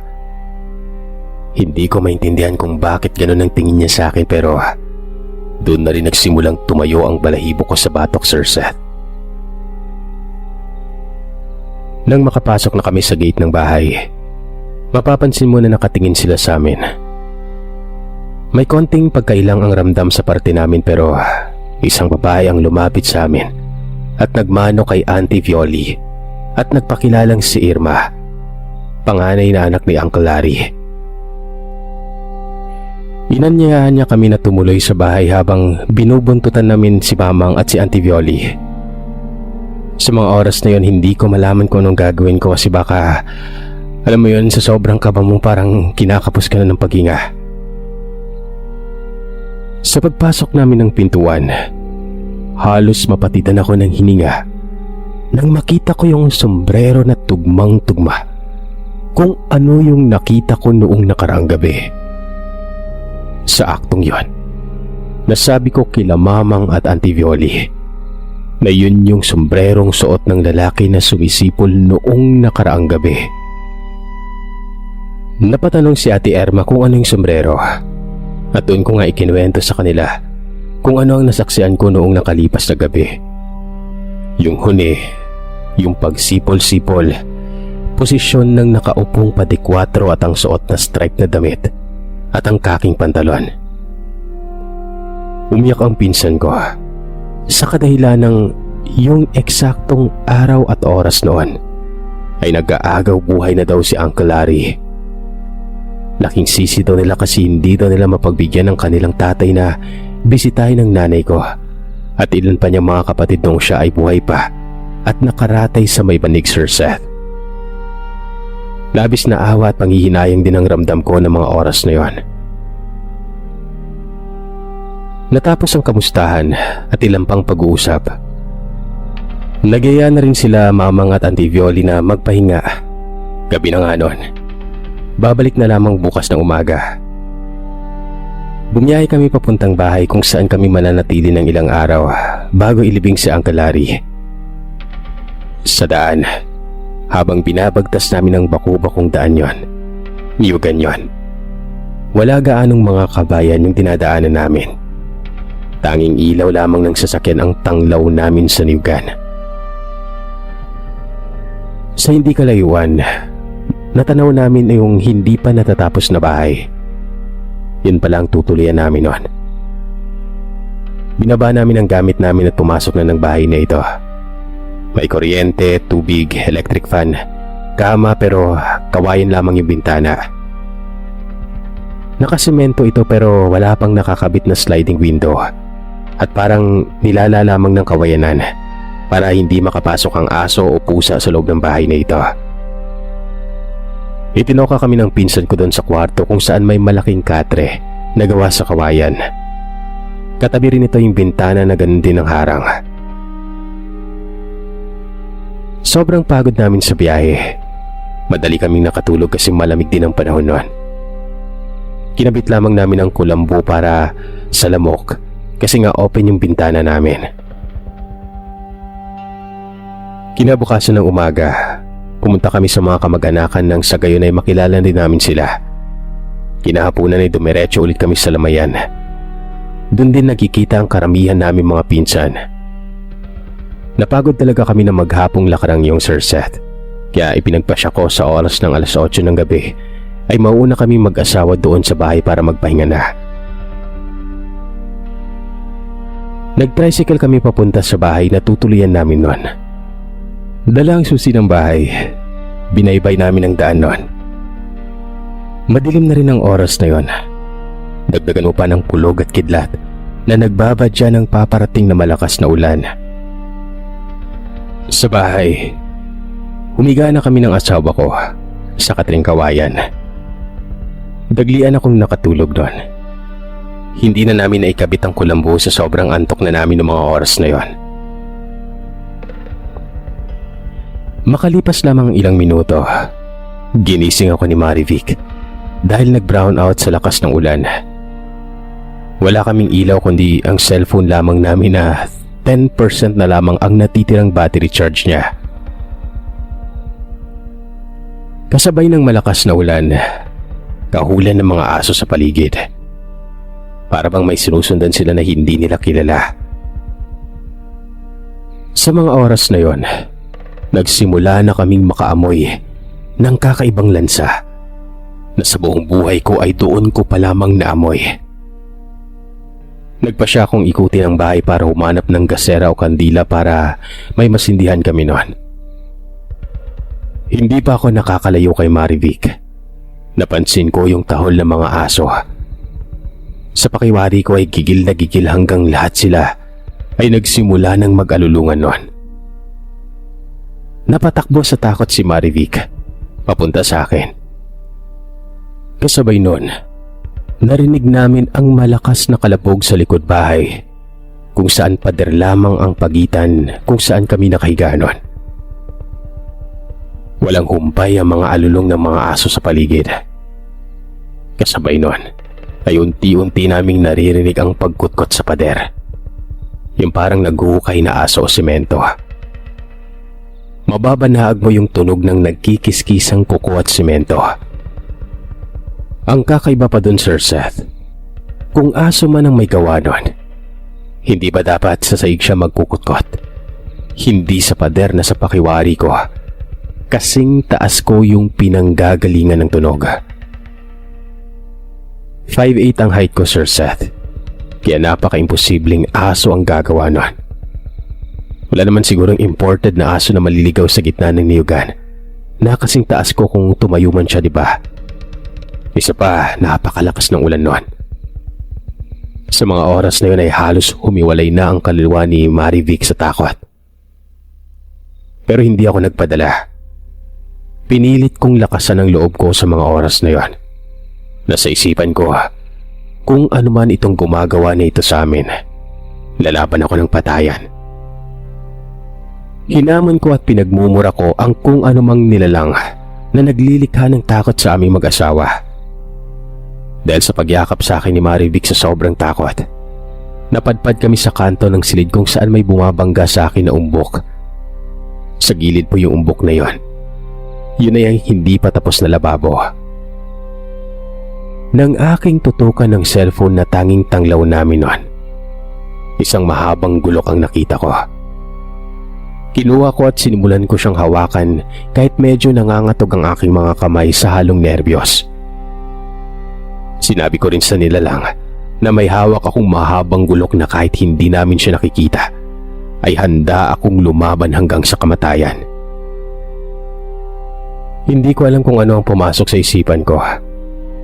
Inalis ko yung harang na kawayan na takip ng hindi pa tapos na bintana. Doon ko hinamon ang nilalang na pumasok at harapin ako hanggang sa huli. Halika dito. Pumasok ka. Tingnan natin kung makakauwi ka pa sa inyo. Hindi mo ako basta-basta matatakot na ganyan lang. Wala sa lahi namin ang duwag. Yung oras na pagsambit ko noon, doon na unti-unting nawala ang gumagawa ng ingay sa pader at pagpigil ng mga alulungan sang aso sa paligid. Nawala din yung malansang amoy, pero hindi kami natinag kung saan kami nakatayo mag-asawa. Huli na ang lahat nang mapansin ko na basa na pala ang pangbabang bahagi namin dahil sa pag-ihi. Nahihi kami sa sobrang takot na mag-asawa noon. Makalipas sa mga kalahating oras na walang alisan sa pwesto namin at pagsindi ng ilaw, tanging tunog lamang ng mga palaka ang maririnig. Tumayo ako at niyaya si Marivic na maglinis sa banyo. Hindi kami naghiwalay kahit isang saglit, Sir Seth, sa kadahilan ng baka nandun pa ang nilalang na yon. Pagkatapos maglinis at palitan ng mga damit namin, nilinis din namin ang lugar kung saan kami napaihing mag-asawa. Pagkatapos noon, dahil sa mga napapanood ko sa TV tungkol sa mga aswang na epektibo nga daw ang bawang, kinuha namin ang ilang pirasong bawang at inilagay namin sa mga bintana at pintuan noon. Naabutan kami ni Mamang at Auntie Violi na ganun ang ginagawa namin at nagwika sila kung ano ang ginagawa namin noon. Nagkwento si Marivic. Sabi naman ni Auntie Violi wala daw yon. Tumanda na daw sila sa lugar na yon. Wala naman silang nakikitang aswang. Guni-guni lamang umano namin yon. Para matapos ng usapan ay tumigil na lamang kami mag-asawa at taganda na muli sa pagtulog. Yung harang na kawayan ay binalik ko sa dati niyang posisyon, pero yung mahabang gulok ay itinabi ko sa higaan nun. Pinilit kong sinuyo si Marivic na matulog na at babantayan ko na lamang siya habang natutulog. Na mga panahon na yun, Sir Seth, 3 buwan ng delay sa buwan ng dalaw si Marivic, kaya iniingatan ko talaga yon. Kung sakali mang buntis siya noon, unang baby namin yung pinagdadala niya. Hanggang sa kinatulugan na lamang din namin ang natitirang oras ng gabi. Kinaumagahan ay sinundo kami ng pinsan namin dahil magkakaroon daw ng misa sa lamay. Ya kahit puyat, nag-ayos kami para pumunta sa misang yon. Naidaos ang misa ng walang mintis. Yung ibang pinsan ko ng kinahaponan ay nagyaya ng uminom. Unang beses kong makatikim ng tuba nun, hanggang sa maubos namin ang ilang container, Sir Seth. Hindi naman sa pagmamayabang pero malakas talaga ako uminom. Ya para sa akin parang nabitin ako sa inuman nun. Nagyaya na din si Marivic na mauna na kami kasi inaantok na rin siya. Epekto siguro ng pagbubuntis niya kaya antukin. Bago kami ihatid ng tricycle, dumaan muna ako sa tindahan para bumili pa ng alak para ibaon ko doon sa bahay. Isa pa, wala din namang TV doon na mapapanooran man lamang. Uminom ako sa gilid ng katre, Sir Seth. Nang walang ano-ano, namatay na naman ang mga ilaw sa bahay. Nagsimula na namang umambon nun. Nangamoy na para bang alimuong. Mainit kasi noong maghapon kaya tuyong-tuyo ang lupa. Sinindihan ko na rin ang kandila kasi pinaghandaan na namin yon kaninang tanghali pa. Bumili kami ng maraming kandila at bawang para hindi ba maulit ang nangyari kagabi. Nakatulog na si Marivic habang umiinom ako sa tabi niya. Nang mga lahati na ako sa boteng hawak ko, narinig na naman namin ang kalabog pero hindi na sa pader. Yung kalabog na ito ay nanggagaling na sa bubungan namin. Yung maririnig mo yung langit-ngit niya dahil sa may kabigatan yon. Parang may nakapatong o kung ano man nun. Nang dahil sa ingay at halata mo naman talaga na may tao sa bubungan o kung tao man yon. Nagising na naman si Marivic at mapamanaag mo sa kanya yung matinding takot. Sa loob-loob ko hindi na pwede ito. Doon sumipa yung alak sa katawan ko, Sir Seth. Sa kalakasan ng ulan, tangan ko ang flashlight na binili namin kanina at yung mahabang gulok. Nilabas ko yung bahay at inilawan ko ang bubungan. Pero wala akong makita dahil sa nalulukuban ang buong parte ng bubong ng sanga ng mangga. Makapalang dahon kaya hindi makatagos ang ilaw na galing sa flashlight. Hanggang sa marinig ko si Marivic, yung sigaw na nanggagaling sa silid nun. Dali kong pinuntahan siya para usisain. Tinuro niya na lamang bigla ang bintana at sinabing nandyan siya.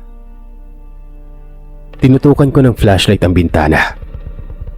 Laking gulat ko nang tamaan ng ilaw ang isang nilalang na walang ilong.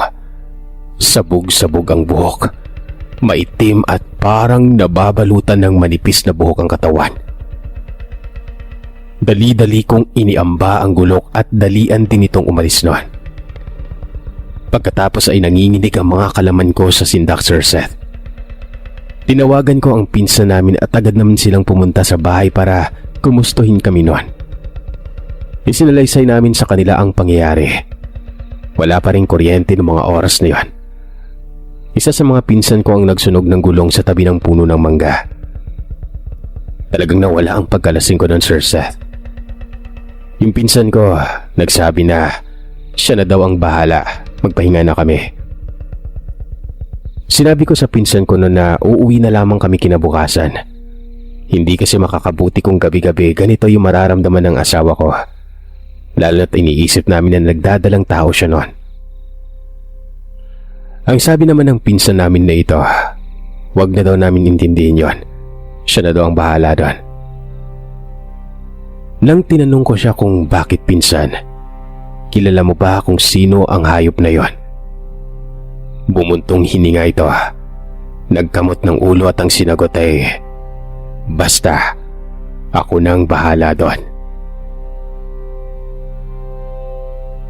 Sumunod na araw mga bandang tanghali, bumalik na si Ariel. Kausap niya ang isa pa naming pinsan na si Romeng. Hindi ko maintindihan ang usapan nila dahil lokal na lingwahe ang gamit nila noon. Nagsabi na lamang si Ariel ng ayos na daw, hindi na daw kami kaagambalain noon. Nabanguhan lamang daw siya sa asawa ko. Napamura talaga ako noon, Sir Seth. Tapos ay tinanong ko siya kung kilala ba niya. Iharap niya ako sa demonyong yon para talupan ko ng buhay. Abot-abot ang hingi ni Ariel sa akin ng pasensya. Ang sabi niya ay wag na daw palakihin pa yon. Sa sobrang inis ko, umalis kami nang walang paalam sa kanila. Iniwanan ko na lamang si Mamang at si Auntie Violi ng perang panggastos sa nalalabing araw nila doon. Umalis ako nang may sama ng loob ko sa pinsan ko. Sa kadahilanang parang mas kinampihan pa nila ang demonyong gumawa sa amin nung dalawang magkasunod na gabi kumpara sa amin. Pinili ko na lamang na sumakay kami ng Roro para malibang si Marivic at same time maranasan ang pakiramdam sa pagsakay ng barko. Pag-uwi namin dito sa Novaliches, kasabay din doon yung dinugo yung asawa ko. Ilang linggo din kaming sa ospital. Nawala yung bata na dinadala niya sa kanyang sinapupunan. Ang findings ng ospital, stress lang daw. Pero iba ang hinala ko. Walang hiyang nilalang na gumulo sa amin doon sa Aklan. Tinawagan ko si Ariel para ipalam na nakuna ng misis ko dahil sa pangyayari. Wala siyang bukang bibig kundi wala siyang kinalaman doon. So ibig sabihin talaga, kilala nila yung demonyo na nagpakita sa amin. Gusto kong bumalik doon sa lugar para tapusin o ibulgar yung demonyong yun pero pinili na lamang namin na manahimik at ipasa Diyos na lamang ang lahat. Makalipas ang 3 taon, okay na. Nakapasa at nagkaroon din ako ng lisensya sa pagbabarko. Kakatapos lamang ng kontrata ko at pinalad na makauwi sa Pilipinas noon. Taong 2017, buwan ng Abril, kasagsagan ng summer at bakasyon ng karamihan. Dito naging bantog ang aming lugar sa Novaliches sa pangyayari na akala ko ay matagal nang natapos. Maalinsangan ng gabi noon. Sa sobrang init ay pinili na lamang ng ilan na sa labas na lamang magpalamig. Medyo elevated ang lugar namin kumpara sa kabilang kalye at sa kanto naman ay pilahan ng tricycle. So ibig sabihin kung nasa baba, tanaw na tanaw mo ang lugar namin. Ganyan ko maididescribe ang lugar na yon. Yung partikular na gabing yon, mga 11:30, madaming tao pa sa kalsada dahil abala sa pagbibinggo sa kabilang kalye. Pinili din namin mag-asawang magpahangin sa labas ng bahay pero nauna ako dahil hinanda ko ang upuan na monoblock para maupuan namin. Kasabay ng paghahanda rin ng sandwich si Marivic. Nang matapos ko ang paghahanda, naupo na ako para hantayin si Marivic na lumabas. Paglabas ni Marivic, hawak niya ang plato na may lamang sandwich sa kaliwang kamay at ang mismong sandwich naman sa kanan. Sa pag-abot ko ng plato, sabay naman siya sa pagkagat ng sandwich na medyo patingalang postura. Binaba ko ang plato noon. Nang walang ano-ano, sabi niya, "Paano to? Ano to?" Takot na takot ang pagbigkas niya noon. Napatingin ako sa kanya, sabay turo naman niya sa itaas. Doon namin nakita ang halos sakop ang buong kalsadang haba ng pakpak. Oo, Sir Seth, dinaanan kami ng isang nilalang na nahahawig sa isang manananggal. Sinundan ko yun patungo sa isang malaking puno ng mangga. Sinundan ko kasi hindi ako makapaniwala sa nakikita ko noon. Kasabay noon ay maririnig mo sa kabilang kalsada ang mga sigaw pa ng mga nagbibinggo. Kasi nga mas kita nila yung nilalang kasi nasa baba sila at hindi silaw sa ilaw ng poste. Habang sinusundan ko ang nilalang, saktong natabunan na siya ng mangga noon. Hindi na siya lumabas sa kabilang parte. So ibig sabihin ay huminto o kumapit siya banda sa mangga. Kasunod nun, isang malakas na kalabog sa bubungan sa ibaba ng mangga. May bahay kasi doon. Lumabas ang may-ari at naaktuhan naman niya na nasa harap ako ng puno na yon o sa bakuran nila. At inusalan ako ng, "Bakit mo binabato yung bahay namin?" Sabi ko, hindi ko binabato. May malaki kasing ibon na dumapo ata dyan sa puno ng mangga. Hindi ko masabi na manananggal ang nakita namin, Sir Sat, kasi baka pagtawanan na lamang ako noon. Kasunod noon, ilang kalalakihan na sila mismo ang nagsabi kay Aling Biring na meron silang nakitang manananggal. Napansin din pala nila yon maliban sa aming mag-asawa. Bago kasi maganap ang pangyayari, ang mga barangay na mismo ang nagsabi na may namataan silang pakiwari, dambuhalang ibon na umiikot malapit dito sa tabing ilog. Nagkagulo ang buong kalye namin. Lumabas ang lahat para makiosyoso. Dumating ang barangay at tinanong kaming mag-asawa noon. Kasunod naman noon ang mga nakadistinong pulis sa aming lugar. Kami ang tinuturo kasi itaas namin dumaan. Hindi namin binanggit na manananggal talaga ang nakita namin. Bagkos ang mga nagbibinggo ang nagsabi sa mga pulis noon. Kinunan din sila ng statement kumbaga. Kinabukasan, ginising kami ni Mamang. May naghahanap daw sa amin. Gusto kaming kausapin. Paglabas ko, nakita ko ang isang kilalang mukha. Isang reporter. Huwag na lamang po nating banggitin yung pangalan pero gusto daw nila kaming ma-interview. Pinatuloy ko siya sa loob ng bahay noon. Pinipilit niya ako na magpa-interview dahil sa pangyayari kagabi. Hindi kami nagpa-unlock kasi kagabi pa lang ang mga tanod at mga pulis. Pinagtatawanan na talaga kami noon. Ang tanda na daw namin ay naniniwala pa kami sa ganon. Baka manok lang daw ang nakita namin. Ilang beses kaming pinilit ng mag-interview. At kahit i-blurred na lamang umano yung mukha namin pero hindi talaga kami pumayag noon. Itinuro ko ang mga nagbibingko sa kalsada pero ni isa din sa kanila ayaw din magpa-interview. Lumipas ang ilang araw, laman kami dito ng pangungutya ng barangay Sir Seth. Hanggang sa matabunan na lamang ng ibang mga issue ng aksidente at police operation laban sa mga pusher sa amin. Yan po ang tunay na pangyayari ng buhay namin. At maraming salamat po kung ma-feature nyo ang aming storya. Kasama ang namatay kong asawa na si Marivic.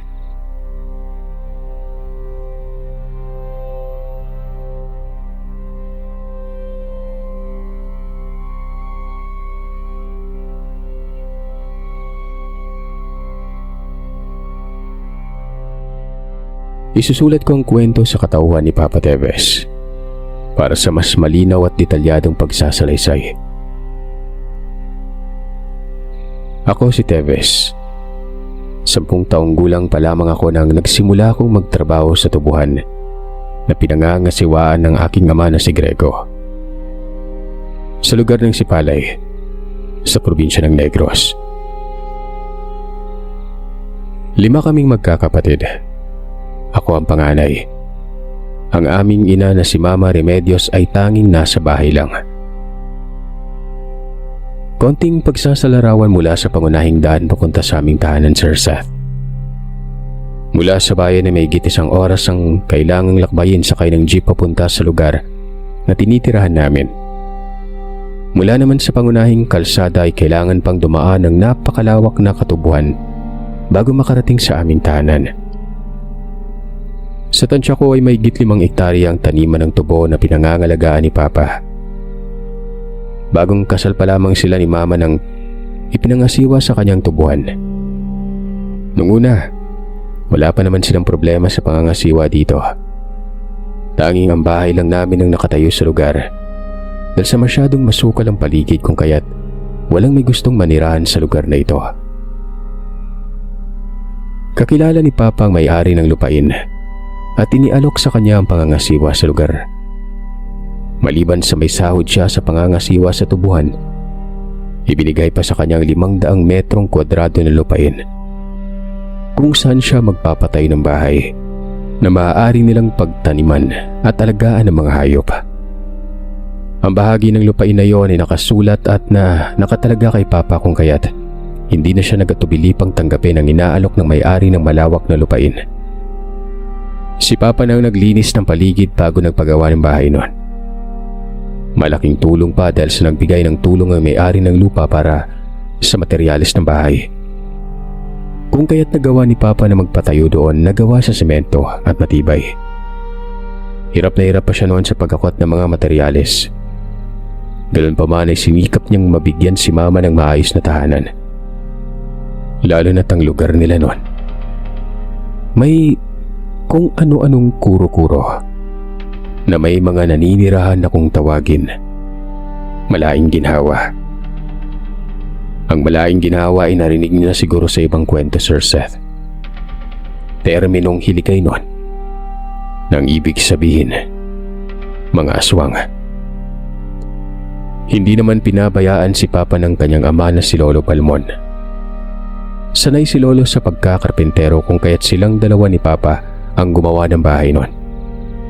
At ang ina ni Papa na si Lola Catalina naman ay siyang katuwang ni Mama sa pagluluto at paghahanda ng mga pangangailangan nila Papa at Lolo. Nasa kabilang barangay nakatira sina Lolo at Lola. Kung kaya't pansamantala muna silang nagtayo ng kubo sa lugar.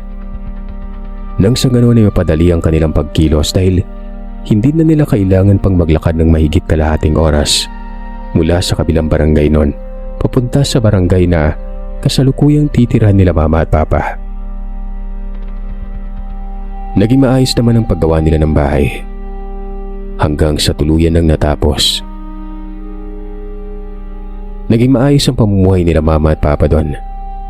Siya na rin ang namamahala sa paglilinis ng buong lugar. Nang malaman ng mga taga-lugar na naghahanap si Papa ng manggagawa sa tubuhan, marami na rin nagpresenta na magtrabaho.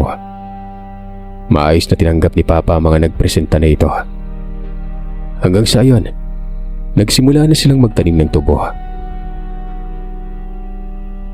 Dekada 60 nang ipinagbuntis ako ni Mama Sa mga panahon ito ay may mga alaga na silang mga manok, itik at baboy.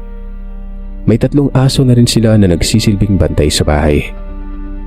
Dahil sa mga aso ay hindi basta-bastang nakakalapit ang mga tao noon. Ganun pa man ay may mga naririnig silang mga nabiktima ng kuno-kunong aswang sa kanilang lugar. Ito din ang kauna-unahang pagkakataon na nakaranas sila ng pangaaswang. Ayon kay Mama, nasa 4 na buwan pa lamang ako sa kanyang sinapupunan nang nagsimula silang makaramdam ng hindi kaaya-aya sa paligid. Isang gabi noon habang naghahapunan sina Mama at Papa, ay biglang kumalabog ang bubungan. Pangatlong gabi na ang ganyang pangyari sa bubong natin. At sa tuwing may kumakalabog sa bubong ramdam ko din yung paninigas ng tiyan ko. Hindi ko maintindihan kung kinakabahan ba ako o ano. Wika ni Mama kay Papa noon. Sumagot man si Papa na susunduin niya si Lola kinabukasan. Papakiusapan niya si Lola na samahan na muna sila sa bahay. Sumang-ayon naman si Mama sa idea ni Papa. Tanging si Lola lamang kasi ang maasahan niya na samahan sila sa bahay gawa ng nasa probinsya ng Cebu naman nakatira magulang ni Mama. Kung kaya tanging kamag-anak lamang ni Papa ang inaasahan nila noon. Medyo matapang naman si Mama. Hindi siya basta-basta natatakot sa kung anumang mga nilalang ang nasa paligid nila. At dahil sa naaasar na si Mama sa ingay na nasa bubong, ay inutusan niya si Papa na magsaboy ng asin sa labas.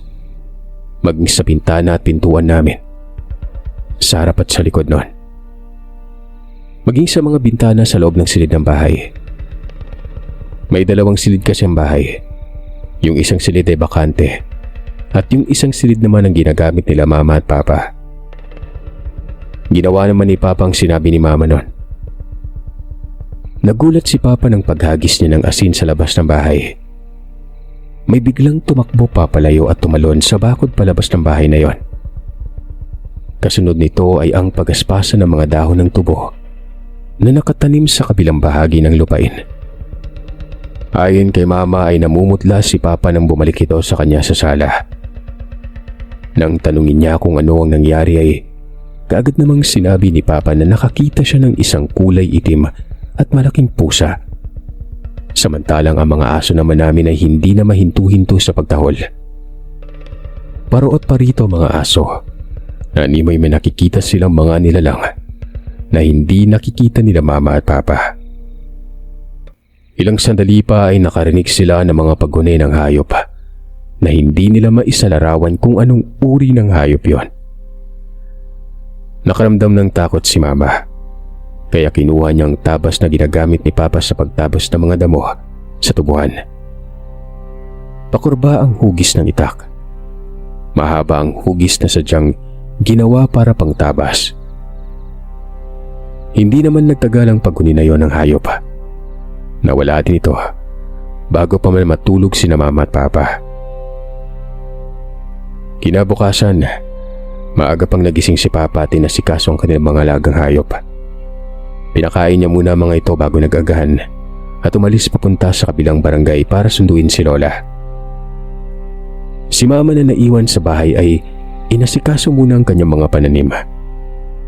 Sa kabilang bahagi ng lupain kung saan ang hangganan ng bakod ng lupain namin, may nakita si Mamang nakatayo doon na isang may edad na babae. May kasama itong bata na nakatingin lamang sila kay Mama na para bang may nakikita silang kakaiba. Ang 3 aso namin na sina Kiyaw, Kaki at Akoy, pinalibutan naman si Mama habang tinatahulan ng babae. At ang bata na Animoy, may nakikita silang kakaiba sa mga ito. Hindi naman pinapansin ni Mama ang mga ito. Nagpatuloy na lamang siya sa pagwawalis ng bakuran noon. Sa kanang bahagi ng lupain ay ang bahay ng kapitbahay namin na sina Aling Coron at mga abo. Sa daan din na tinatayuan ng babae at ng bata sila dumadaan pa uwi sa kanilang tahanan. Dumaan si mga abo galing sa kalsada.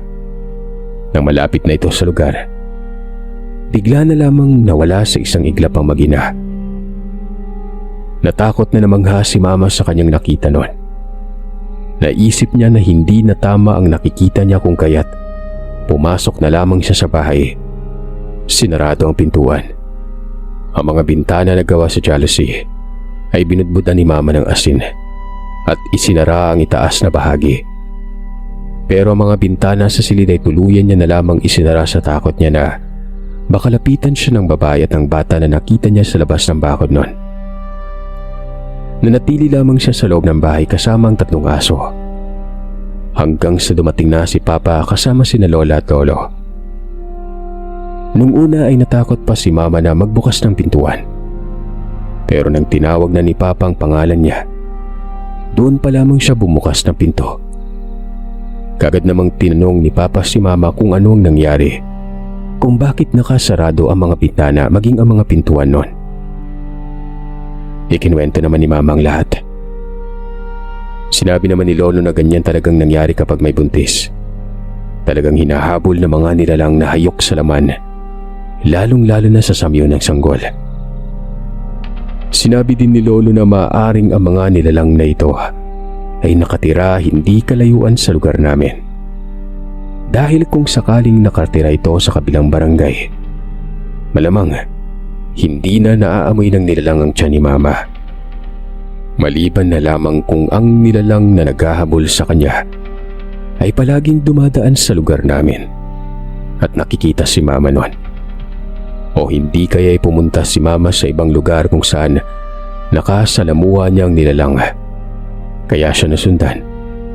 At dahil may alam naman si Lolo pagdating sa mga ganito, sinuri niya si Mama kung may marka ba ito ng aswang. Sa kabutihang palad ay wala namang nakitang marka si Lolo. Pero may parang binulong umano na nakita si Lolo na unti-unting dumadapo kay Mama. Palipad hangin ang tawag doon. Dito ay nagtanong si Lolo kay Papa kung may nanglilimlim na ba umano sa mga alagang itik nito. Meron tay, kanina lang to natapos na maglimlim. Sagot naman ni Papa noon. Pinunta ni Lolo ang kulungan ng mga alagang itik ni Papa. Mapalad siyang nakakuha ng mangilan-ngilang bulok na itlog ng itik noon. Kinuha yun ni Lolo at inilibing sa 4 na kanto na lupain ni Papa noon. Kinuha din ni Lolo ang makabuhay at ratan niyang dinala kanina nung sinundo sila ni Papa. Itinanim niya rin ang mga ito na nakadikit sa bakod ng lupain ni Papa. Ayon kay Lolo, ito ang magsisilbing proteksyon nila sa mga nilalang ng dilim. Partikular na sa aswang. Takot ang mga aswang sa makabuhay at maging sa mga tinik ng ratan. Ang bawat sugat na naidudulot ng mga tinik ng ratan ay kasumbas ng sugat na nagagawa ng pinatulis na kawayang bagakay. Kung kaya't kabilang din ang mga ratan umano sa kinatatakutang bagay na mga ganitong nilalang. Tinulungan ni Papa si Lolo sa pagtatanim. Ilang sandali pa ay dumaan ang isa sa mga nagtatrabaho sa tubuhan na si Mang Mayo. May bitbit itong makabuhay at kawayang bagakay noon. Saglit itong nakipag-usap kay Papa. Dito ay nalaman ni Papa na buntis din pala ang asawa ni Mang Mayo at kagaya ni Mama ay binibisita din ito ng mga nilalang ng dilim tuwing gabi. Kung kaya't naghanap na ang Ginoo ng bagakay at makabuhay bilang pangontra. Dahil sa sinabi ni Mang Mayo kung kaya't naikwento na rin ni Papa kung ano ang nangyari kay Mama. Napailing na lamang ang Ginoo sa kanyang nalaman noon. Alam mo, noon pa man may kung kuno-kunong aswang na dito sa lugar natin eh. Sa totoo hindi ako naniniwala sa mga ganun pero yung unang pinagbubuntis ng asawa ko, na biktima nila. Mabuti na lang at naisalba pa ng manggagamot ang asawa ko kaya ngayon, alerto na ako. Mahirap na magkumpiyansa sa panahon ngayon. Mahabang saad ni Mang Mayo. Sumang-ay naman sina Papa at Lolo sa sinasabi ng Ginoo. Hindi na rin ito nagtagal pa sa lugar. Kaagad na rin itong nagpaalam kina Papa na aalis na dahil sa malapit na ang tanghalian noon. Baka hinahanap na siya ng kanyang asawa. Tumango naman sina Papa sa Ginoo at maging sila man ni Lolo ay nagpatuloy na sa kanilang ginagawa na pagtatanim. Hindi naman nagtagal na tapos na rin sila sa kanilang ginagawa nun. Kung kaya't pumasok na sila sa bahay ni Lolo para magpahinga at makakain na rin sila ng pananghalian. Habang nasapag ay pinag-uusapan nila ang mga kailangang gawin para tigilan na sila ng nilalang. Sinabihan ni Lola si Mama na palagi siyang magsuot ng itim na tela nang sa ganoon ay hindi makita kaagad ng nilalang ang kanyang tiyan. Pinapaiwas niya si Mama sa pagsuot ng mga matingkad na kulay na mga damit. Dahil ayon kay Lola, ang matingkad na kulay na mga damit ay nagbibigay ng klarong paningin sa mga nilalang para makita ang sanggol sa sinapupunan. Kapag itim na kulay naman ay tinatago nito ang sanggol. Kaya napuproteksyonan nito ang sanggol sa sinapupunan. Kinahapunan na nasa bakuran sina Lola at Mama nang nakita ni Mama ang babae at ang bata na nakita niya kaninang umaga. Nasa unahang bahagi lamang yung nandaan. Hindi nagtatangka ang mga ito na lumapit sa bakod ng lupain kagaya ng ginawa ng mga ito kaninang umaga. "Huwag niyong pansinin. Hayaan niyo lang sila. Tingnan na lang natin kung ano ang ginagawa nila." Wika sa kanila ni Lolo na noon ay nasa tabi na rin nila noon. Kahit na kinakabahan si Mama ay pinanood niya ang babae at ang bata na nakatayo sa may unahang daanan lang. Walang ano-ano ay tumalikod na sila tumalis. Napailing naman si Lolo sa aming nakita. Ilang sandali pa ay nagwika si Lolo na pupuntahan niya ang kaibigan niya na albularyo na si Tate Berlin. Iisang barangay lamang ang albularyo at sina Lolo. Sinabi ni Lolo na gusto niyang masigurado ang kaligtasan ni Mama at ng kanyang apo. Tinanong din ni Lolo si Papa kung dati pa bang dumadaan ang mag-ina sa daanan na nasa gilid ng lupain. Pero sumagot si Papa na hindi niya kilala mag-inang yon. At hindi din dumadaan ang mga ito sa daanan na malapit sa bahay namin noon. Hapon na ng mga oras na ito, kung kaya't hindi na nakaalis pa si Lolo. Kinagabihan, nakarinig sila ng mga ingay. Pero may kalayuan ang ingay na yon. Sa wari ni Papa ay nagmula ang ingay sa bahay nila Mang Mayo. Kahit may kalayuan ang bahay nila sa amin ay naririnig pa rin ang kanilang sigawan na tila ba may hinahabol. Naririnig pa nila Papa ang mga pagaspas at ang ingay ng mga nilalang na tila ba sa gitna ng tubuhan dumaan. Hindi naman pumunta mga ito sa bahay kung kaya't hinayaan na lamang nila Papa ang anumang ingay sa labas noon. Kinabukasan, maaga pa lamang ay umalis na si Lolo para puntahan ang kaibigan niyang albularyo. Hindi naman tumutol si Papa dahil maging si Mang Mayo ay nagsasabi na gusto niyang patingnan ang kanyang asawa. Sinabi ng Ginoo na wala siyang tulog kagabi dahil sa ginambala sila ng nilalang. Ayon sa Ginoo, hinabol nila ang nilalang kasama ang iba pang kalalakihan na kalapit bahay lang din nila. Sinabi nito na sumuot ang nilalang sa tubuhan kung kaya't hindi na nila naabutan pa. Tinanong naman ni Lolo ang Ginoo kung may kuno-kuno bang aswang ang lugar nila noon. Ay naman kay Mang Mayo, sa pagkakaalam ko, kamag-anak din na may-ari ng lupain dito yung sabi-sabing aswang eh. Kaya nga walang gustong manirahan dito noon eh. Nasa hangganan lang ng lupain na ito yung bahay ng mag-anak na yun. Pagkikwento ni Mang Mayo. Doon nagkaroon ng idea si Papa sa kung sino ang aswang na tinutukoy ni Mang Mayo. Minsan na ring nilibot ni Papa ang lupain bago pa man siya sumang-ayon sa ibinigay na pabor sa kanya ng may-ari ng lupa. Pero nang makita niya ang bahay sa dulo ng lupain nun, walang tao doon. At aminado si Papa na may naaamoy siyang hindi kaaya-aya sa lugar. Una, inakala niyang may patay lamang na hayop dahil sa masukal at mataas na mga damo sa paligid. Pagkatapos ng agahan ay umalis na si Lolo para puntahan ang manggagamot. Nakabalik naman siya agad bago magtanghalian. Hindi niya kasamang albularyo pero may dala siyang 2 buntot ng pagi na ginawang latigo. May dala din siyang latigo na gawa sa pinatuyong makabuhay at langis na panghaplas sa tiyan ng 2 buntis. Sinabi sa kanila ni Lolo na hindi sumama ang albularyo dahil nag-iisip o naghanap pa ito ng paraan para huliin ang aswang, kung kaya't pinauna na muna nito si Lolo. At dahil sa nakauwi na si Mang Mayo nang dumating si Lolo, kung kaya't si Papa na lamang ang nagatid ng latigo at langis sa bahay nila. Dinala niya ang mahaba niyang itak na kung tawagin ay tabas nun. Nagsimula na itong maglakad papunta sa bahay nila Mang Mayo.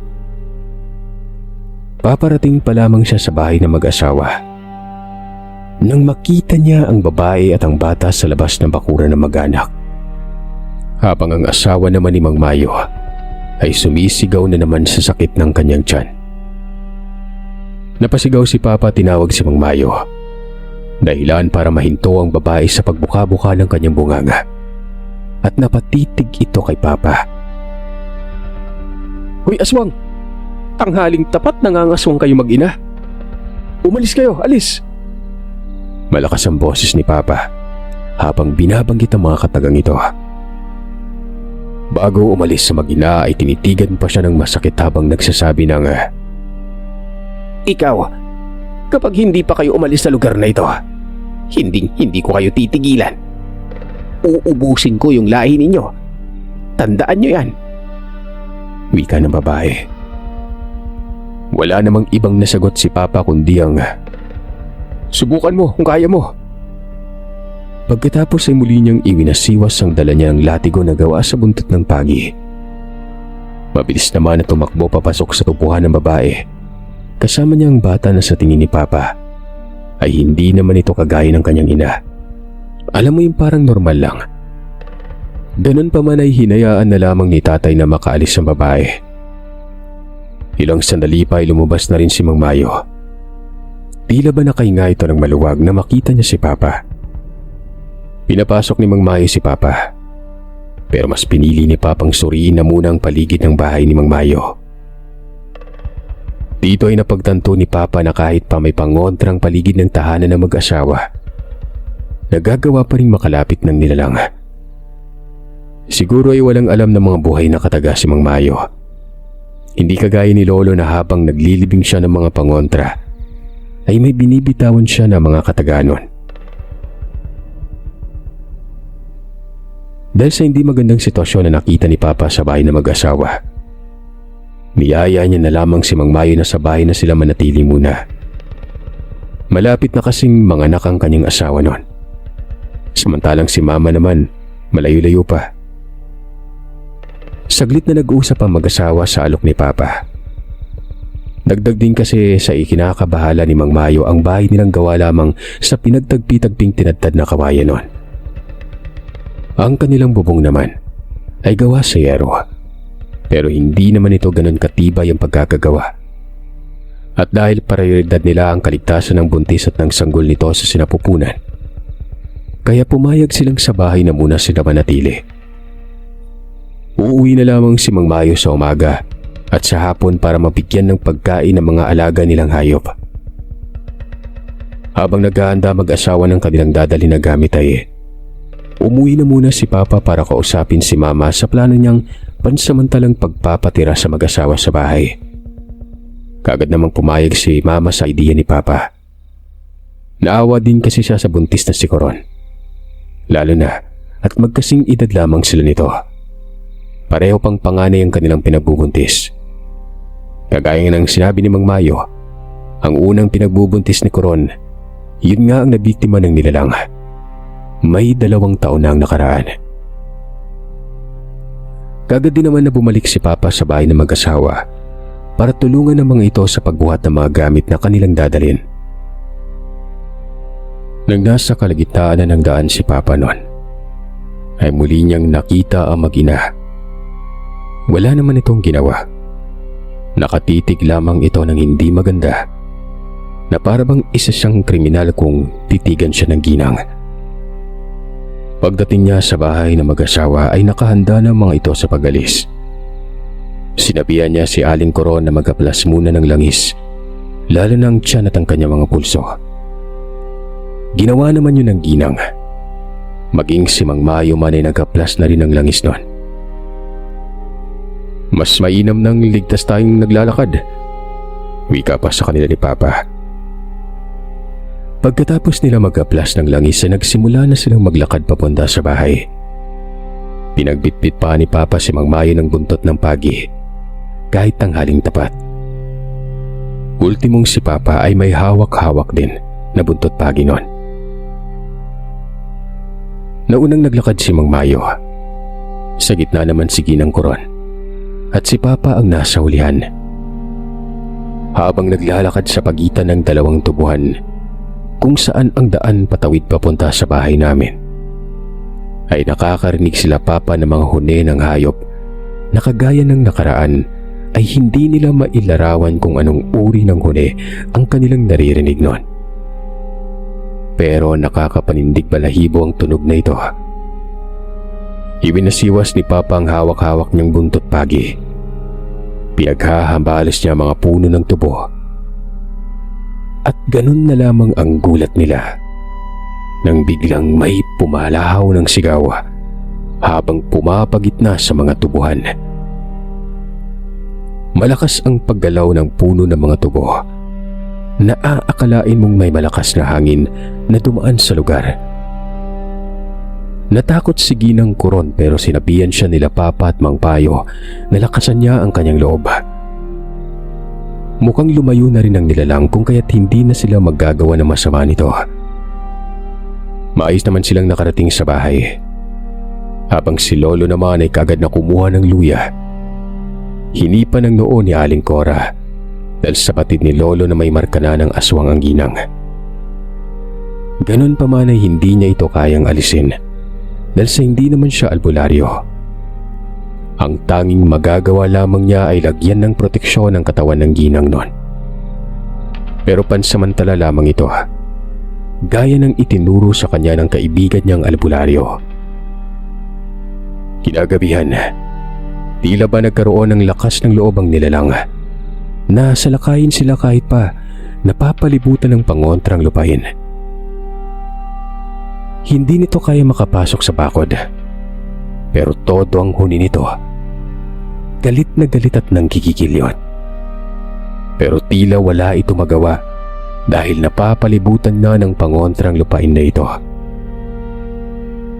Isang oras ang nakalipas. Bigla na lamang humiyaw ng malakas ang nilalang. Nasaktan ito na para bang may humambalo sa kanya. Ilang sandali pa ay nakakarinig sila Papa ng mga pag-usal ng sawari niya ay mga orasyon. Mabilis ang pagbigkas ng mga kataga na kung pakinggan namin ay paawit ang bawat pagsambit na yon. Tamang-tama lang ang oras na pagdating ni Berlin. Pagkatapos ng gabing ito ay magiging maayos ng pamumuhay ninyo. Wika ni Lolo kina Papa noon. Gusto sanang lumabas ni Papa at Mang Mayo pero hindi naman na sila pinayagan pa ni Lolo. Sinabi nito na alam na ng albularyo ang kanyang ginagawa. At mas nakakatulong pa sila kung hindi sila lalabas ng bahay. Nang sa ganon ay hindi mahahati ang atensyon ng manggagamot. Tumagal ng halos kalahating oras sa makikipagbuno ni Tate Berlin sa nilalang. Hanggang sa huling narinig nila Papa ay ang malakas na pagaspas ng mga pakpak habang humihiyaw ito papalayo. Ilang sandali pa ay tinawag na ng albularyo ang pangalan ni Lolo. Kaagad namang binuksan ni Lolo ang pintuan at nilagay ang lampara na may siga sa pinto na ito. Isinalang doon ng albularyo ang kanyang mga palad at hinilamos niya ang palad na ginamit niyang pangsalang sa apoy na ito. Ginawa niya yun ng 5 beses. Pagkatapos niyang gawin ang paghilamos ay saka pa lamang siya pumasok sa bahay ng tuluyan. Nakita nila Papa ang bahid ng dugo sa latigo ng manggagamot. Kaagad na ipinakilala ni Lolo sina Mang Mayo at Ginang Coron. Nilapitan naman ng albularyo ang ginang. Inusalan ng buhay na kataga. Kasunod nito ay inilapat niya sa noo ng ginang ang palad niya na merong orasyon. Muli siyang nag-usal ng mga buhay na salita at inihip sa noo ng ginang. Ayan na, wala na ang marka ng aswang sa katawan mo. Kung hindi ako nagkakamali, dati ka nang nabiktima ng aswang, di ba? Sa pinagbubuntis mo, tama ba? Tanong ng albularyo. Sinabihan ni Tatay Berlin ang ginang na magdoble ingat kapag nagbubuntis. Dahil ang mga masasamang nilalang na hayok sa laman, nasa paligid lang. Nagpasalamat naman ang ginang sa albularyo dahil siya mismo ay ramdam niya ang paggaan ng kanyang loob noon. Lalong-lalo na ng kanyang balikat. Nawala na ang tila ba mabigat na enerhiya na nasa balikat niya. Magmula pa noong nakunan siya sa una niyang pinagbubuntis. Maging si Mang Mayo ay nagpasalamat sa albularyo. At dahil sa hindi pa sila makatulog ng dahil sa mga nangyari, pinagtimpla na lamang muna sila ni Mama at Lola ng kape. Habang nagkakape ay inuusala naman ni Tatay Berlin ang kanyang latigo na gawa sa buntot ng pagi. Pagkatapos nun, hinaplusan niya yun ng langis na gawa sa niyog na may halong mga halamang ugat. Tinanong ni Papa ang albularyo kung para saan ang ginagawa nitong pag-usal. Para hindi na gumaling ang sugat na tinamo ng aswang. Hindi na rin yun magtatagal. Mamamatay na yung patay gutom sa laman na aswang na yon. Batid kong yun din ang aswang na nang biktima sa'yo. Sagot ni Tatay Berlin kay Papa. Sinabihan din ni Tatay Berlin na mag-asawa na pupunta niya kinabukasan ng bahay na mag-asawa para matanggal niya ang kung anumang negatibong enerhiya na binakas ng mga nilalang doon. Nagpasalamat naman ang mag-asawa sa sinabi ng manggagamot.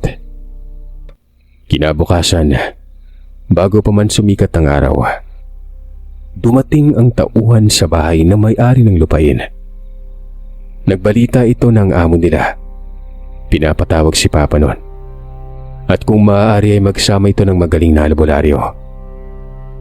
Dali-dali namang pumunta si Papa sa bahay ng amo niya kasama si Tatay Berlin. Si Lolo at Mang Mayo ang nagpaiwan sa bahay para samahan ng dalawang buntis. Pagdating nila Papa sa bahay ng kanyang amo, nakita nila na pumutok na ang mga butlig-butlig nito sa katawan. Nilalagnat na ang kanyang amo na lalaki noon. Sabi ni Tatay Berlin na wag na mag-alala dahil wala na umunong bisa ang kulam na pinadapo sa Ginoo. Wala na ang mangkukulam. Tiyak kong napuruhan na ito ng kanyang nakaengkwentro. Normal na lamang ang lagnat niya. Mawawala din yan kapag umupa na ang nana sa kanyang sugat. Sa ngayon ay kailangan nating maglaga ng talbos ng bayabas at yun ang ihugas sa kanyang mga sugat. Nang sa ganun ay hindi na maimpeksyon at mapatay din ang bakterya na naturang sugat na ito. Sambit na manggagamot na ito sa asawa ng amo ni Papa. Napaisip naman si Papa kung sino kaya ang kumulam sa kanyang amo.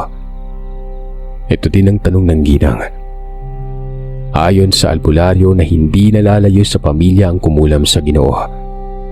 At malamang ay inggit ang dahilan kung kaya't nagawa ng nilalang yon sa kanya. At siguro'y hindi din inasahan ng nilalang na may makakabangga siyang isang magaling na albularyo nun. Si Tatay Berlin ang nagpaligo sa Ginoo na tinawag ni Papa sa pangalang Manoy Abo. Habang pinapaliguan ito ni Tatay Berlin, inuusalan niya ng mga buhay na kataga para iselyo ang kaluluwa ng Ginoo. Nang sa ganoon ay hindi na siya mapasok ng mga nilalang ng dilim na mananamantala sa mahina nitong katawan. Pagkatapos noon ay umuwi na rin si Papa at Tatay Berlin. Hinatid pa rin sila ng tauhan ni Manoy Abo para mapadali ang kanilang paglalakbay pa uwi. Pagdating nila sa bahay ay naghihintay sila Mang Mayo. Kahit hapon na ay sinikap pa rin ni Tatay Berlin na puntahan ang bahay ng mag-asawa para bisitahin. May mga marka ito ng aswang. Pero huwag umanong mag-alala dahil marka na lamang yon. Yung gumawa ng marka ay yung nakaharap ni Tatay Berlin. At malamang sa malamang, mawawala na rin ng bisang marka na yon kapag namatay ang aswang. Isiniwalat ni Tatay Berlin na ang katunggali niyang nilalang ay ang kamag-anak mismo na may-ari ng lupa. Ito din ang may kagagawa ng pangkukulam sa amo nila Papa. Ayon pa sa albularyo ay malamang nainggit ng kamag-anak ng amo ni Papa. Gawa ng gumanda kasi talaga yung kita ng tubuhan nun. Gusto nitong agawin kung kaya't wala itong ibang ginugulo kundi ang manggagawa. Kagaya ng ginawa ng nilalang noon sa mga tauhan na magulang ng amo ni Papa. Malas lang talaga ng nilalang dahil sa may malakas na siyang nakalaban noon. Noong gabing yun ay sa bahay natulog ang albularyo. At nang gabi ding yun, inikot nilang nasa 5 ektaryeng tubuhan para alamin ang sitwasyon ng aswang na nidisgrasya ni Tatay Berlin. Pagdating nila sa lugar kung saan nakatayo ang bahay na mag-inang nakita nila, wala nang tao ang bahay nito. Sunog na rin ang kubo. Patunay na hindi lamang basta namatay ang nilalang. Malamang sinunog nitong sarili sa apoy. Sinuri nilang paligid at meron silang nakitang sunog na bungo. Bungo ng isang babae yon at isang bungo ng bata. Ayun na, nagpakamatay na. Dinamay pa yung anak niya. Pagkatapos nilang makitang nangyari sa bahay ng nilalang, niyaya na ni Tatay Berlin si Papa na bumalik na sila sa bahay. Nag-aalala pa si Papa na baka may iba pang makakita ng bahay nito pero sinabi ng albularyo na wag na mag-alala dahil sa nababalot ng sabulag ang lugar. At kaya lamang ito nakita ni Papa. Yun ay dahil sa kasama niya si Tatay Berlin. Lumipas sa mga araw ay maayos nang ipinanganak ni Ginang Coron ang kanilang anak. Samantalang ako naman ay ipinanganak ni Mama. 4 na buwan matapos makapanganak ni Ginang Coron. Naging maayos naman ang aming pamumuhay. Kahit may mga usaping aswang pa rin sa paligid. Ganun pa man ay lumaki naman kaming maayos nun. Tumutulong minsan kay Papa sa tubuhan. Pero mas pinili namin na mag-aral muna. Saka lang kami nakakatulong sa gawain ni Papa sa tubuhan kapag walang pasok. Hanggang dito na lamang, Sir Seth. Maraming salamat sa pagbibigay oras para basahin ang aming karanasan.